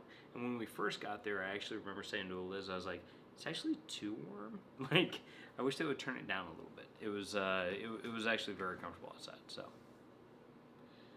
Mom, I'm not sure what you mean by that. Gosh, I hope that's not how everybody sees it. So she says she's not used to seeing the chat dialogue in front of me. It's usually in front of Derek's, so usually I've only gotten to see him when people have quit sending new chat comments. Hopefully you can see both of us. Gosh, please tell us if that's how everybody experiences our live streams. Ooh, you clicked on a thing. No, she probably means like this. Oh. Okay. That's not too bad. Right. So if you turn it that way, though, you just see. Yeah, if you do it vertically, Ruth, you on your phone. If you're on your phone, I don't know about that, parents but watch you it can on do this. their computer. I don't know. Yeah. So, I don't know. gosh, I'm sorry, guys. Did somebody say spaghetti eyes? That's fine. Darion's back. So he asked if we've seen the British movie Dinner for Two. If not, it's must. I don't think we have. I haven't seen it. Who's saying what? Darion asks if we've seen the British movie titled Dinner for Two. No, I don't think I love have. British movies. That is a must see. We're gonna see it. Do you know how? Is there a way I can see it from home, like streaming at all? She loves all things British, Okay. Oh. including sticky toffee. Hot travel tip coming at you for those of you guys who are on 2021. this. Derek and I brought a Chromecast to our Airbnb, and we're here for a month. Yeah. So for those of you guys who don't have one at home, basically you plug it in to the USB port that's on a lot of TVs nowadays. HDMI. And it's not a USB port, it's an HDMI. Sorry, yes, HDMI port. And you set it up on your phone, and then it turns your TV. Basically, you can cast things from your phone or your laptop to your TV. So you can, if you have Netflix on your phone or a laptop, you can now stream it onto your TV, even if it's not necessarily a smart TV. So Derek and I are cord cutters. We don't, but we have access to like all the things. We have like Hulu and Netflix and YouTube and HBO blah, now blah, through blah. some HBO Max. thing. We have that one, HBO Max. There's Xfinity access. Like we've got things that we watch all of the shows. And Hulu. Did I say that one? Anyway, so the Chromecast basically let us, even if the TV didn't have all of the apps for those things and we couldn't log into our account, now we can stream everything. So it really came in handy because this Airbnb has a Roku, and YouTube TV. So sorry. So it's a Roku. It has a Roku TV. So it has access to like all the Roku stuff. But because of that, a lot of you can't just like willy nilly add another like app to it without the pin. On so demand sort of stuff. Yeah, so you can't do any of that kind of stuff. So because of that, it was kind of a pain in the butt trying to figure out how to get into like YouTube, and we were actually trying to watch one of Mark's latest live stream and whatnot because we'd missed it because we were driving across the country, 2,000 miles. So we didn't get to watch. So we were actually watching on repeat this morning to check it all out, and yeah, it was just so much easier to go through the Chromecast, get it set up real quick and stuff. And that's going to be like our new go-to thing is like we just bring that with us when we're traveling because, no matter what, we can get access to like the majority of our stuff like that. And it's pretty nice. So. We brought it to the UK. We just never used it. We never did it. We weren't really watching TV. When we got married, we brought it to, we had rented a hotel room where this is gonna sound way cooler than it was, but like basically like we got married in a hotel that like every guest at the hotel was. It was a small part boutique of the wedding. hotel. Yeah, there was only 59 rooms in the hotel, and so like anyone who had kids, we had hired babysitters for like this one room or whatever that the kids could go like hang out during the reception if they wanted to, and there was like pizza in there and stuff, and we had brought the Chromecast there. So that way we could put Netflix onto the TV, like Netflix Kids onto the TV there, so they could like play kids movies and stuff during the reception. So there's a lot of different reasons why you might want to bring your Chromecast, and I think it only costs like, I don't know, like $30 to $40. So Catherine we'll Haggerty. use it at home. Wait, Catherine Haggerty, thank you. God bless you. What'd she say? She says, I think Derek could do a stand-up show in a Vegas." stand-up show. That's what I do. Man, I'm here all week. Tip your waiters. Derek is very funny. We have a friend who does stand-up comedy. Oh yeah, he's actually funny though. He's like Yeah. actually really funny. And my other friend Jason. So shout out to Drew if you're out there, bud. Drew has been on some of our live chats before, and so is Jason Gore. Jason Gore, if you're out there, what's up, bro? Jason, I reposted one of his things today because him and his wife are both extraordinarily funny. Oh my gosh! Like yeah. like they are like they do comedy. Yeah, they are really funny. Well, Kristen's a writer for a comedy show. I don't want to like over talk about them in case they're uncomfortable about it, but like they live in New York and that's her job. And then she's legit, and he's been on the Drew Barrymore show multiple times. Yeah. Very fun. But he's also like, he went and got his shot today, his COVID shot. Oh yeah. And him and his wife were like, only in New York would there be a step and repeat at the vaccination center. Which for those who are not in the know, yeah. So Derek was like, "What's a step and repeat?" I like burst out laughing when I see this. Derek's like, "What's a step and repeat?" I'm like, "Oh, you don't work in media." So basically, it's the red carpet. Yeah, right? It's like It's one of those things where you would see an event or a party or red carpet that has all the logos on the back. Oh, Brad Pitt over here. And like they stand, it'll say like NBC or like, like any logo, whatever. And they stand, like the celebrities stand in front of it and you can like take pictures. And there was one for the vaccine. Like it had like, you could take your picture in front of it, like, hey, I got vaccinated here, only in New York. Well, I mean, it's a more efficient thing than having everybody like getting the shot being like, wait, hold on, keep it in. I wonder if there was like professional photographers. No, I'm sure there weren't, but great, amazing. All right, so Thomas Reiser says that all New York airports are bad. I did not mind LaGuardia most times. I don't like Newark very much. I hated currently. Newark. I was not a big fan of Newark. LaGuardia, if you fly southwest to LaGuardia, that terminal was rough. JFK had some beautiful sunsets. If you flew Delta to JFK or LaGuardia, it's very nice. And it's kind of that same theme that you would find in a lot of different hub cities. New York is a hub city for Delta. So the Delta terminals in the city airports were just nicer than some of the other airline terminals, and that's just based on the money that gets funneled into those terminals. So it depends on what airline you fly and like what your experience is. What I do like about Chicago airports is that they are connected to the city, to downtown Chicago. You can take a train from the airport directly into downtown Chicago it's about like an hour from both airports that you can't do in New York. And so that was always a sad thing to me. Anyway, we have, Eric B says he takes his Chromecast on the road with him too. Okay, so like, sorry if it wasn't a hot tip for everybody and it was like an old stale tip, but it's a tip. No, but no, I like it. I think it's a good one. Did you go to downtown Vegas as well? We did not make it to downtown Vegas, really. We drove by it. But, we had such a short amount of time in Las Vegas, really, guys, that, we checked in right around chicken time at like 3 or 4 o'clock, made it to our room, unpacked, parked, whatever, and, by the time we're done with that, we're like, okay, time to get ready for dinner and drinks and all that kind of stuff, and it was kind of off to the races. And then the next day, we didn't eat as many dumplings as Mark, Jocelyn, and everybody else did, but we ate quite a few. And so the next day we were feeling a little bit. We're like, competition. Ours was supposed well, I was competing against my personal best. So I mean, it's always a competition. Derek did go off keto for this stuff. I went off keto. I was like, but now he's back on. I'm back anyway, on. so then we walked the strip the next morning to kind of work off that. We went to breakfast at Mon Ami Gabi, which was very good. It was delightful.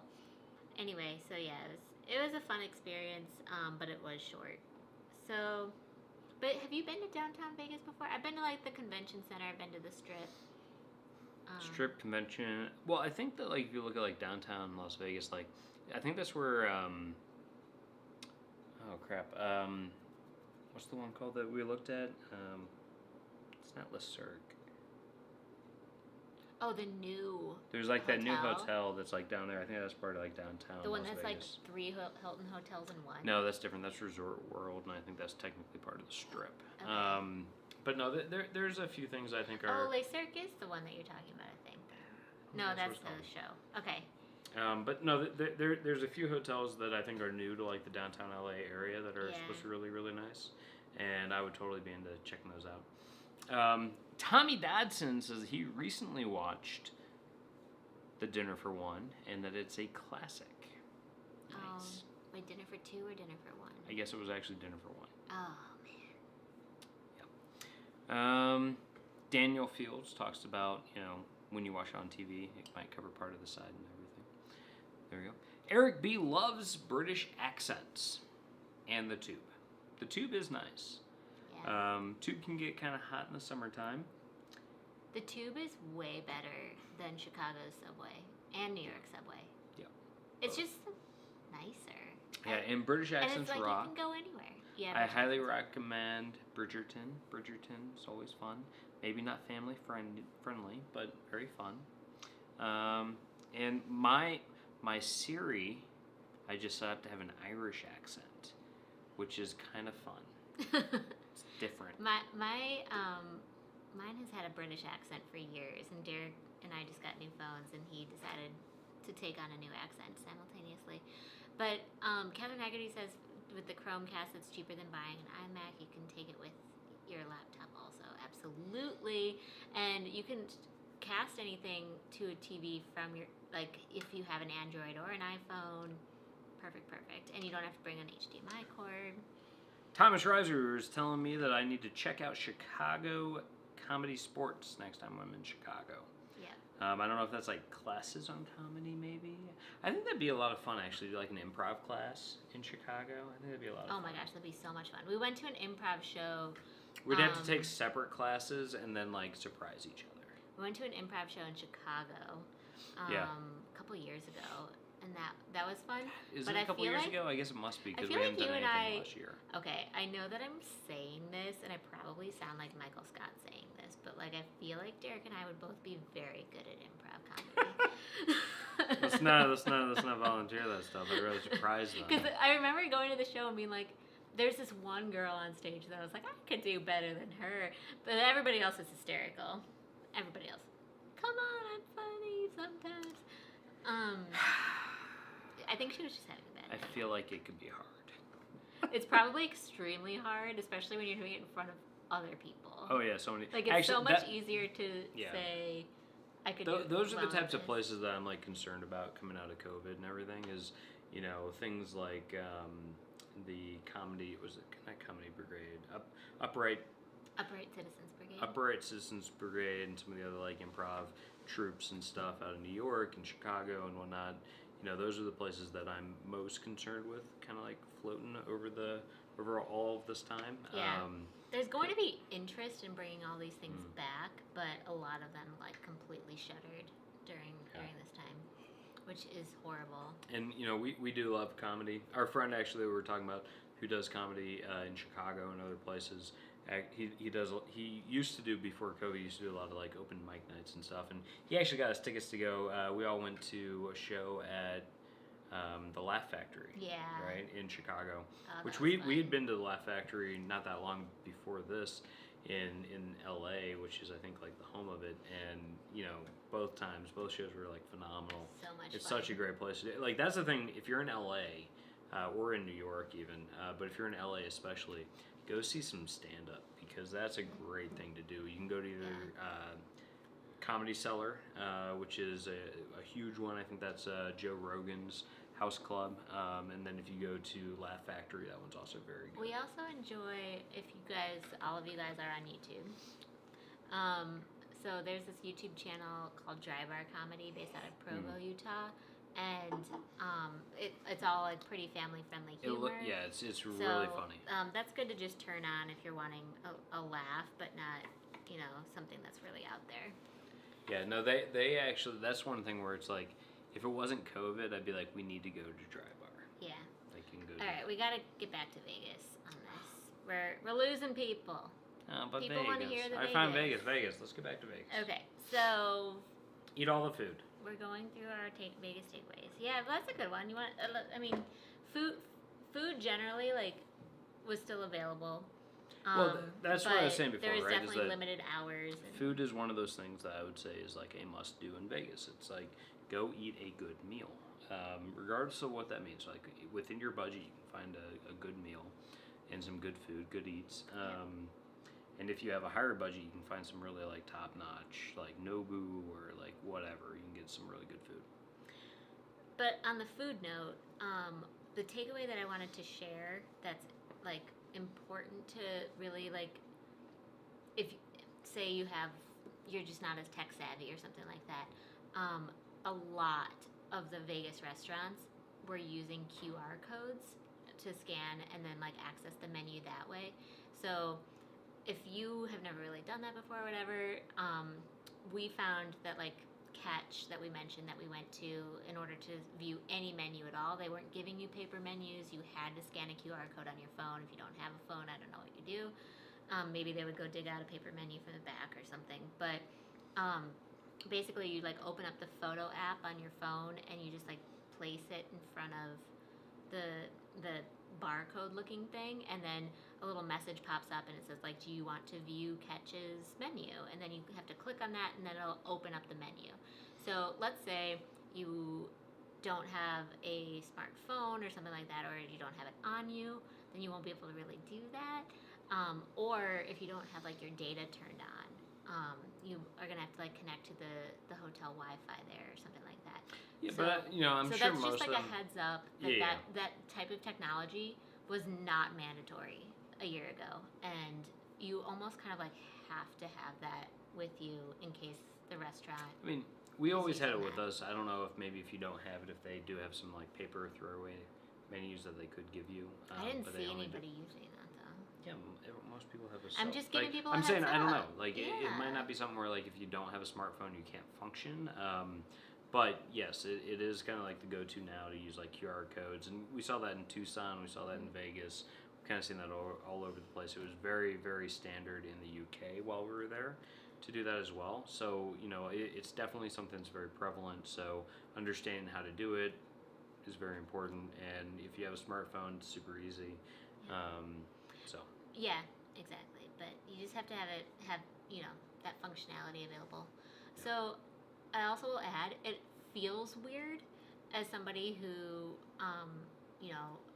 I'm not on my phone constantly, right? And so like when you are first at a restaurant, the tables, when they first get seated, if it's a QR code restaurant, literally everybody at the table is just kind of like sitting there in silence, like looking at their phone, going like this. And it just looks so weird, right? Because we're just used to like everybody talking to each other and like kind of glancing up and like looking down at the menu and figuring out what you want to order and stuff.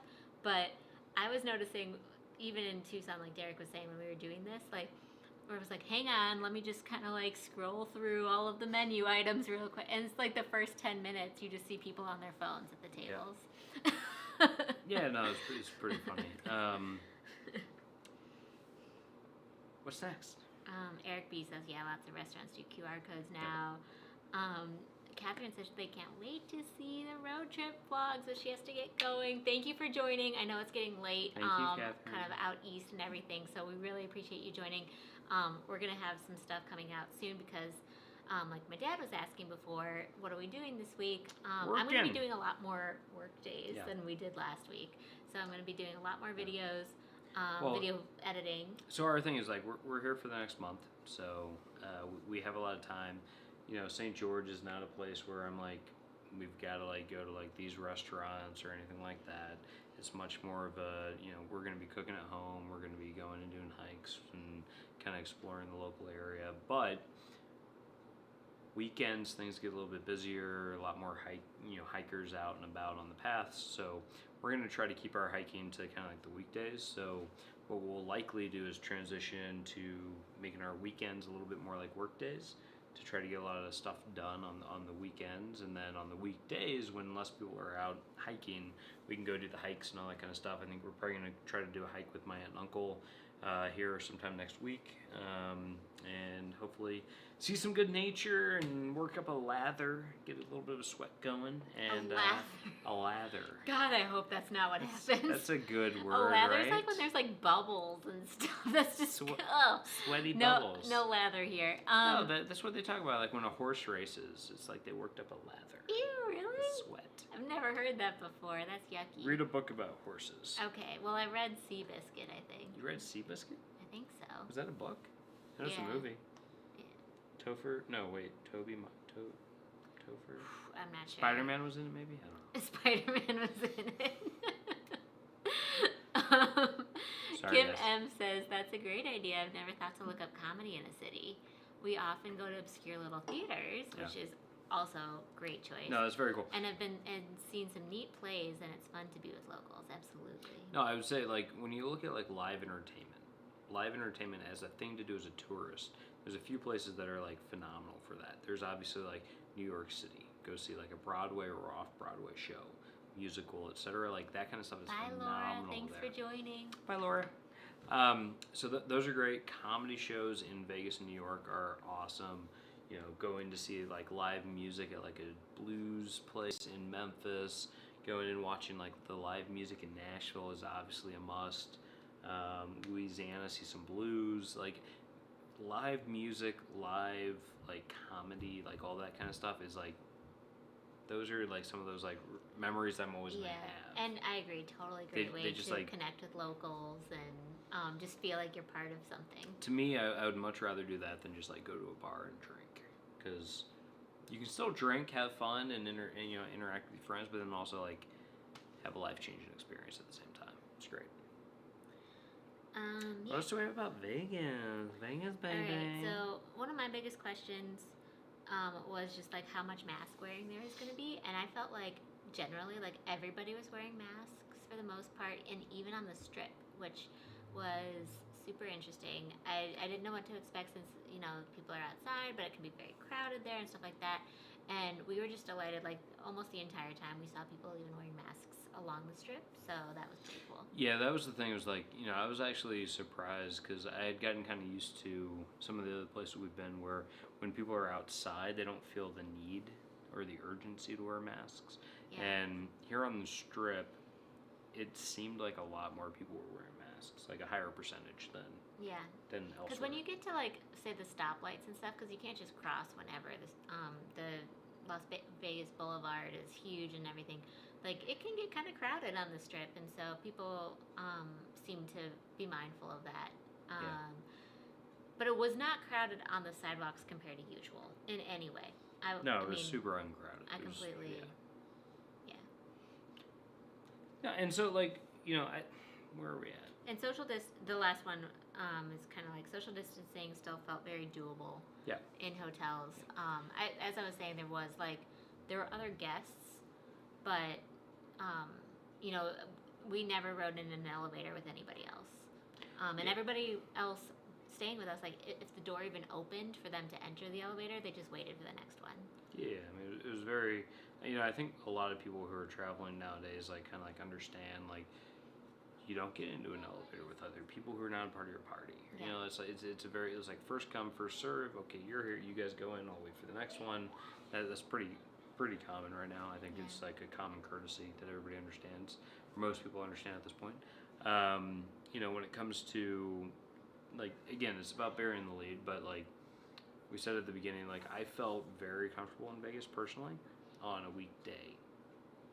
Now, weekends, especially long weekends, things like that, you know, it gets a lot more crowded, and I might not feel quite as comfortable during those times, but, like, to me, if you can pull off, like, like a Tuesday, Wednesday, Thursday in Vegas, I think you're going to feel very comfortable with your experience based on what we saw. Yeah. You know, obviously look into the hotels you're staying at, etc. But, like, we felt very comfortable, I think, where we were. But at the end of the day, again, it's about, you know, understanding what you're okay with, what you're comfortable with, and then basing your decisions off of that. If I was vaccinated, I would feel super comfortable in Vegas, but we're not. No. So. Kim says, do you think that some of that courtesy will carry over post-pandemic? So I doubt that like the Depends. elevator thing. Well, especially because the hotels, right, are only at a certain capacity level. It won't be practical for there to be like only one person per elevator post-pandemic, most likely. Yeah. Once travel resumes to normal levels. But I think there's still going to be a little bit more mindfulness of like personal hygiene and personal space. I hope so. I think so. Yeah. I mean, gosh, when Derek and I worked in New York City, like we would just pack into elevators every morning and stuff like that, and just it's funny to even have those memories now. Well, it's kind of like So if you ever distant. watch like those like rush hour in Tokyo, like getting on the trains where like people are like crushing in. Yeah, yeah. And like literally like sardines into a can. That's what New York was kind of like, but not as Yeah. extreme. So we'll see. I don't have a lot of faith that I think that the world tends, like I said this about financial markets too, but like people tend to have a short memory about things. So I do assume that once we're well past things, I think things will revert to normal, What it used normal, to what it be. used to be like pretty quickly. But hopefully some things, like if you're feeling sick, you wear a mask so you don't spread it on like people do in Asia. I hope that some of that stuff kind of sticks with us. Yeah, Eric B. Well, we packed in again one day. Yes, unfortunately, yes, that is could be. that is very Could be. likely. And you know Including what? on airplanes. You know what? When I finally go to Louisiana and I'm in New Orleans on Bourbon Street, Mm-hmm. like it'll probably be packed, and that's fine. But like Hopefully. Anyway, it's hard to like even picture that right now, isn't it? yeah, can't imagine Mardi Gras. So at the moment. the last one I feel like we've kind of already talked about, sort of, but it's just that the casinos were super empty compared to usual, and like Derek has kind of said too. I mean, Yeah. a lot of it had to probably do with being there on a weekday, being there with limited capacity stuff, but it was just totally different than what we had experienced in the past with regard to the casinos that were even open. Yeah. So yeah, like if you're going there to gamble, you're definitely going to have your pick of the litter. Yeah, I mean, one of the things about the casinos I thought was interesting was you go and like anywhere where it's like blackjacks or cards or things where we're actually touching things. They do offer, or at least in the Aria, they were offering gloves and things like that, so that you could feel a little bit more safe, which I thought was actually pretty interesting. And a nice little touch is that if you wanted, throw on a glove and you can handle the cards and not feel like you're touching everybody else's stuff. Which is so cool. Like how I want gloves to be permanent. That was something that when Derek told me he saw that, I was like, wow, I can't believe I missed that, first of all, and second of all, that's great that they're offering that. There's a big wide world, since he's done the Tokyo rush hour subway and it's terrible. But to get the authentic experience, you should do it too. Yeah. So totally agree. Man, oh man, I'm glad you're lived to tell the tale. No, just kidding. It's not dangerous, but I mean, we'll probably do it at some point, because Tokyo is super high on our list of places to go to. We love Japan. We love Japanese food. I've only been very, very briefly for work. Eliz has never been, and we gotta go. It'll be so good. gosh, I love Japanese food. I think it's my favorite, for sure. There's Big Wide World Is is a a she. female. I'm so sorry. I don't know. Anyway. But she's been there and she's done it and it's terrible, and I'm so sorry that it's terrible. Yeah. Hopefully nothing bad happened. What's your name, by the way? Should we call you by your name? I'm sorry if I missed it before. Eric says Bourbon was packed this week before Mardi Gras weekend, and that's why the mayor shut it down for the 5 days leading up to Mardi Gras. Oh, interesting. Wow. I mean, I'm glad that they shut it down so it wouldn't become something worse than it was. Like, a big spreader event or anything like that. But I'm surprised to hear there were so many people there. Yeah, that's a bummer. But yeah, no, Big Wide World, if there's a name that we should call you other than There's a Big Wide World, let us know, and we will definitely We can just call you by There's that. a Big Wide World if you want. Yes. Pronouns, she and her, I guess. But yeah, no. So we've gone through our list of Vegas things. We can also speak Vegas, quickly. baby. We can also speak a little bit quickly to our experience in Arizona. So I went hiking at Finger Rock Trail for an afternoon in Tucson, and it was, first of all, beautiful, but there was nobody else on the trail, and I was there on a weekday.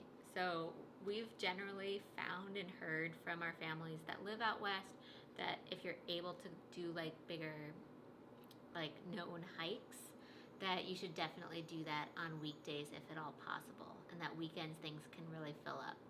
So that was one takeaway from Arizona for sure. We ended up eating Sonoran hot dogs in Arizona too.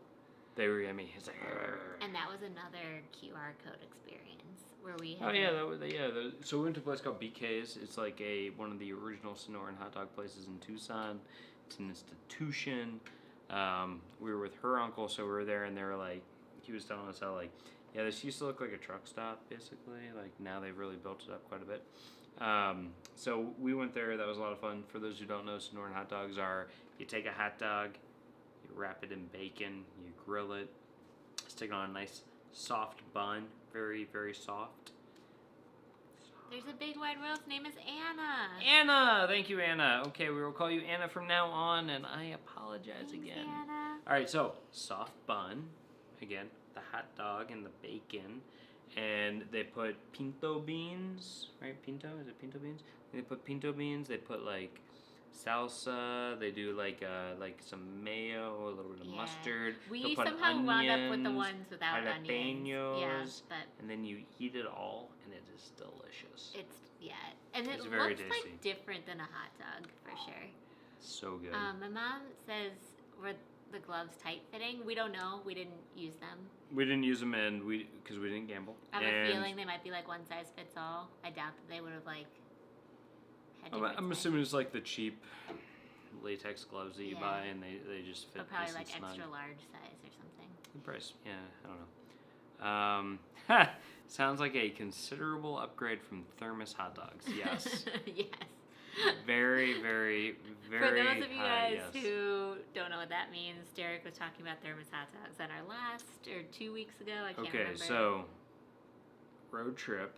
If you got a lot of kids and you got to feed them, and you want to feed them something hot, take your thermos, fill it with boiling water, throw hot dogs in, and hours later you still got hot dogs to give to the kids. If you want, if that's the thing that you want to do. Yeah. Genius, I know, right? Mind blown. Eric can't do the beans on the. You could ask. You can for just other ask no things. beans. Yeah, No beans. they You would can get- say yes or no to whatever you want on top. Yeah. No onions, no jalapeno, whatever. Yeah. Her aunt doesn't do onions, which is funny because then we ended up getting the ones that said no onions, and they got the ones with onions, and I was like, oh man, I love onions. That was a mistake. Yeah.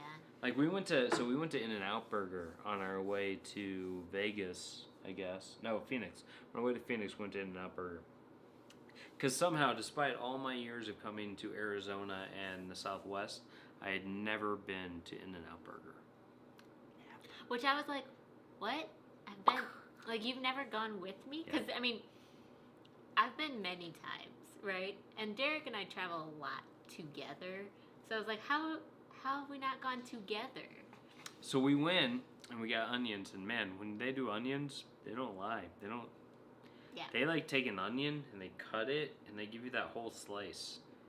It is a lot of freaking onion. Yeah, it's it's like a lot of too onion. much onion. I can see why they ask if you want onions. and it was on Valentine's Day, and I'm like, I guess we're not kissing. I don't know. I was like, woo-wee, onion breath. So we get the burgers, and she got a single, I got a double, but I got it protein style, which is what you ask for when you want it like no bun, and they just put it on between like two nice like things of lettuce, and it was yummy. It was really good. I liked it. I'd go back. Yeah, In-N-Out Burger is an experience you guys should all have if you go to 9 the out west of 5 part. would eat again. You know. 9 out of 5. Oh my gosh. 9 out of 10 would eat again. I was gonna say 4 out of 5. 4 out of 5 would eat again. That is a hearty endorsement. There's a hurt. There's a lot. More than one. Yeah. Anyway, so yeah, no, In-N-Out Burger is good. If you're into burgers. And if you're not American. No, I'm just kidding. It's okay if you're not. Some people American. actually aren't American. Yeah, Here, some that's people fine. aren't. It's totally fine. Yeah. Maybe you prefer raclette. Maybe you like a nice But yeah, so beef there's stroganoff. an In-N-Out Burger in Tucson and Phoenix and stuff, but we haven't seen one here yet.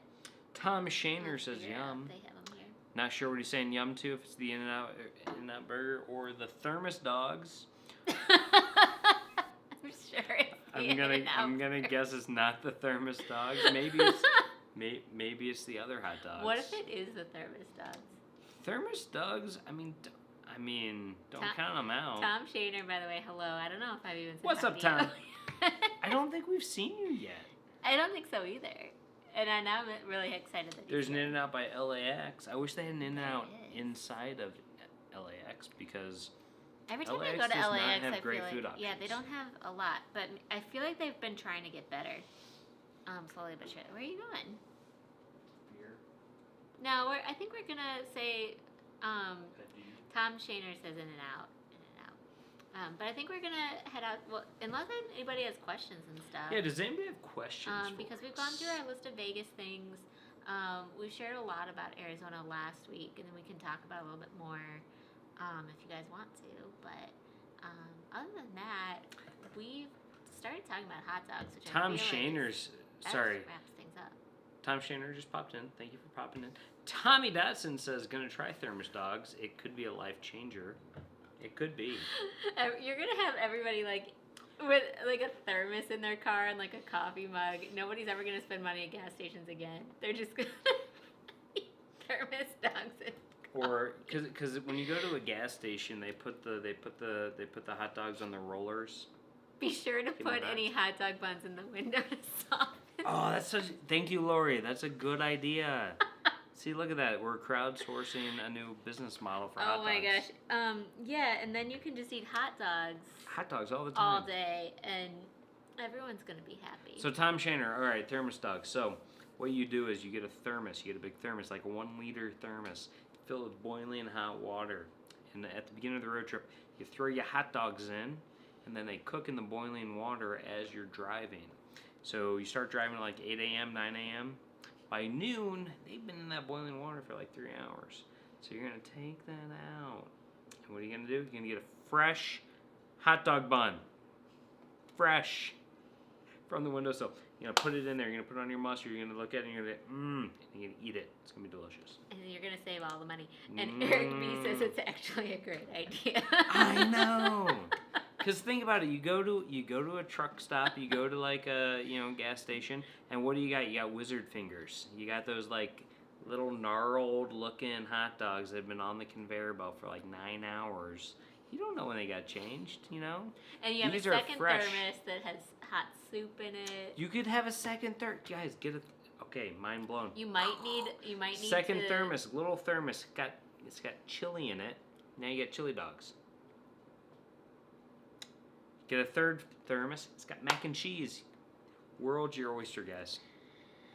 So we've now fed you guys on your next road trip. You're welcome. Ruth, who gets to clean up the spilled condiments all over the back seat? Napkins are a complimentary. Yes, napkins. Good. Bibs. Napkins are a complimentary. I think good bibs. to this. Yeah, you buy the thermos and you buy a napkin. Oh, branded merch. We should do a thermos. That would actually be with a wave motif. Oh, that would be pretty cool to have a music that'd travel be so thermos. good. Music travel thermos. 'Cause Kim, thank you. This one we have to give back to your dad. Hang on. Then we could have our own. This is a great idea because I have loved having this thermos for the hot coffee. And again, so one of the things I say when you're using a thermos is definitely make sure that when you're using a thermos, Look at first how large thing- this is. This is 1 liter, right? So it's not actually there's a lot of insulation. It keeps it hot. So even after 12 hours, it comes out warm. It significantly warm. It's not going to be boiling hot after 12 hours, but it stays pretty hot. So definitely, if your idea is fill this with boiling water and then throw in some stuff to cook and then you take it out and stuff, it's going to keep it hot. It's going to cook it no problem for 3 to 6 hours. And it'll probably keep it out of the danger zone of where bacteria will grow. So, of like, stuff. what else? What other Perfect. foods besides, like, hot dogs and, I don't know, carrots or something can people put Ew, into carrots? a Yeah. thermos? I'm trying to think. You don't like hot dogs. But this is a brilliant idea. If you got kids, I don't have to like it to feed it to my kids. Come on. Your theoretical kids. My theoretical kids just eat the hot dog. Dad said. You know, don't make me pull over. You know? Anyway, so what else? What other foods can Soup. soup? Yeah. Put soup in here. Yeah, soup. All right. Well, what about like dumplings? Can you put Ooh, dumplings. You could probably do dumplings. dumplings would be Thermos dumplings. thermos dumplings would be the best. Or I don't know. I think you're thermos supposed to. I think you're supposed to like, not boil those. You're supposed to like steam those. But I don't know. There's things that you can probably do in here, food wise, So that like are the brilliant. dumplings that I ate from the freezer, you're supposed to boil them, but then you have to like take them out after a while.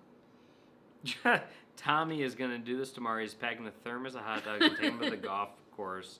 Might improve my game. Please report back next week on that one. Oh, that's so good.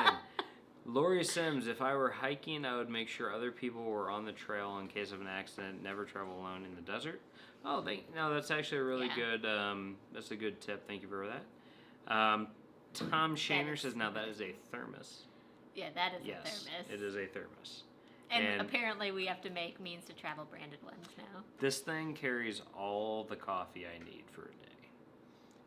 I'm not going to finish this probably in a day. Well, alright, sorry. If it was just this, I would probably finish it in a day. But if it was this plus, like, I've already got my, like, thing of coffee, like, I'm probably not going to drink all of that. But this will, like, recharge my cup, like, twice on a drive. And, you know, that's really all I should drink in a day. So. Yeet. And then Eric says he's done lots of thermos food, but never hot dogs. Maybe burgers next. Ooh. Can you do burgers in a thermos?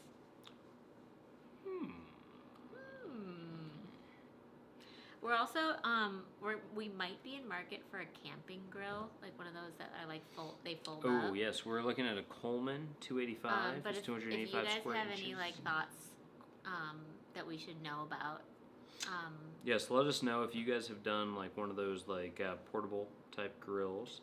Like I said, we're looking at the Coleman. I think it's a 285. Yeah. That you can get on like Walmart, Dick's, or Amazon. Costs something like $250, I think, on average. But it folds up, and it folds up nice. It's got there's wheels. like an attachment that you can do that turns it from a grill into a burner as well. So you could like make burgers and rice or something right next to each other. Yeah. So I thought that sounded pretty neat, and it folds up so it could fit in our car. So if you guys have used one before and like have thoughts or best practices, please let us know. The other thing about a thermos, to get back to the important, hard-hitting facts, hot water for tea. I mean, come on. Yeah. You got tea, you got coffee, you got hot dogs. So Kim, I think, has to head out too. Thanks for joining, Kim. And Thank you, I think Kim. we should probably be heading out too. Yeah, I gotta wake up Unless early. people are going to tell us more about the Coleman Grill. Or if people have other questions, we can answer other questions. We can be here as long as people need us. Yeah. But I hope you guys really enjoyed the chat this week. We gave you guys some good updates on our experiences in Vegas. We are planning out some more Utah adventures to come. Which again, everybody say with me, Utah. That's just fun to say. Utah. My mom has a Coleman camping grill on wheels somehow. Oh man, why don't we should have just been like, yo, give us that. We should have stopped and took it. Yeah, no. So Ruth, that's awesome. That is let us know what you How guys did think. I not if you guys, know about this? if you guys have any like pro tips about that, that'd be great. Yeah, what we like about these grills and the idea of getting one that is like portable is that we'd like to have something that if we went to like a campground or something like that, so we could do like a big day of hiking and then like all this other stuff. We already got the cooler to have like all the meat in. We could then also bring a portable grill so we can go do hiking, pull this thing out, like grill up meat and all that kind of stuff and have like a picnic of it. That'd be awesome. And that's kind of what we're looking at, because the difference between the place we're staying in currently and a similar place but that had a grill was like $600 for like the whole month. And I was like, Eliz, we could buy a grill way cheaper than that and then have a grill at the end of the day. So like that's why we decided like we picked this place even though it doesn't have a grill, because I'm like, we can go buy a grill. And they use it on their balcony. Who knew? Oh, that's cool. Didn't know that. Well, very cool. Eric B says Mexico. So, Eric B- dude, Eric, how's the Mexico stuff going? When do you go there? No, he leaves tomorrow. You leave tomorrow? Yeah. Holy Like, crap. he's basically Mexico. in Mexico already. Oh my god. We're excited I'm to excited hear... for videos from Mexico, my friend. We're excited for your videos. We're excited to hear how your trip goes. So Stay excited. safe. Have a blast. It's going to be really fun. And hopefully warmer than where you're at. And Lori Sims, yes, caffeine high. I love caffeine. It's so good. Yeah, when Derek drives, if he I must have a cup of coffee at all times. He's like a very good driver, but regardless of what time of day it is, if he doesn't have access to coffee, like even if he's already had an entire thermos of coffee, if there's not still coffee left, he gets like this like weird anxiety. Like he I don't know. So yeah, he's gotta have the good juice. Yeah, no, it's good. I like coffee. His but flight Eric, leaves okay, at 7 a.m. So Eric, make sure your alarm, like right now, I'm looking at you. Make sure your alarm is set. Make sure you have redundant alarm set, because we want to make sure you make that flight. Set it for like what if you're waking up at like 5. Set another one for like 5:05. Yeah. Just so just again, make sure you make that flight. You know. And start off your trip well, and we're sorry that we've kept you up so late because you should go to sleep. Yeah. And hopefully you're fully packed, sunscreen, all that good stuff, you know, and you're ready for your trip. Sunscreen doesn't care how well you can tan. You still have to use it. Yeah, still use it, and don't buy it at the resort. You're gonna get ripped off. And have fun, dude. Have a lot of fun. That's gonna be awesome. Yeah. All right. Eric's we should going call to it Mexico. though. We should go to sleep. We're going to sign off. And thank you for spending you your guys time with so us. much. We really appreciate it. Thank you for the folks who gave us the super chats and had we us really do the appreciate wave. it. Thank you for tuning in. I do think that Wave Wave merch is in our future. Yeah, we might. This might be a thing now. We don't know. I kind of like Wave better than Meansters, but maybe we'll embrace both. Wave thermos. You know, culture is telling us Meansters might be a thing. Anyway, I'm thinking means to travel thermos dogs. You say thermos dogs. Do you really like that's the contribution you want to make to the world is thermos dogs? Yes, that's the hill I want to die on. Like on that note, hope you guys like thermos dogs if you ever try them. Please come back next week. Write down thermos dogs if you like the idea. No, please don't. Okay, please come back next week. We promise Derek won't talk about thermos dogs. No promises. Yeah, we'll see you guys next week to maybe like cheers for my birthday or something. And yes. And Eric, enjoy Mexico. We appreciate you guys. You guys are the absolute freaking best. Happy travels. Stay safe and have a great week. Cheers. Bye.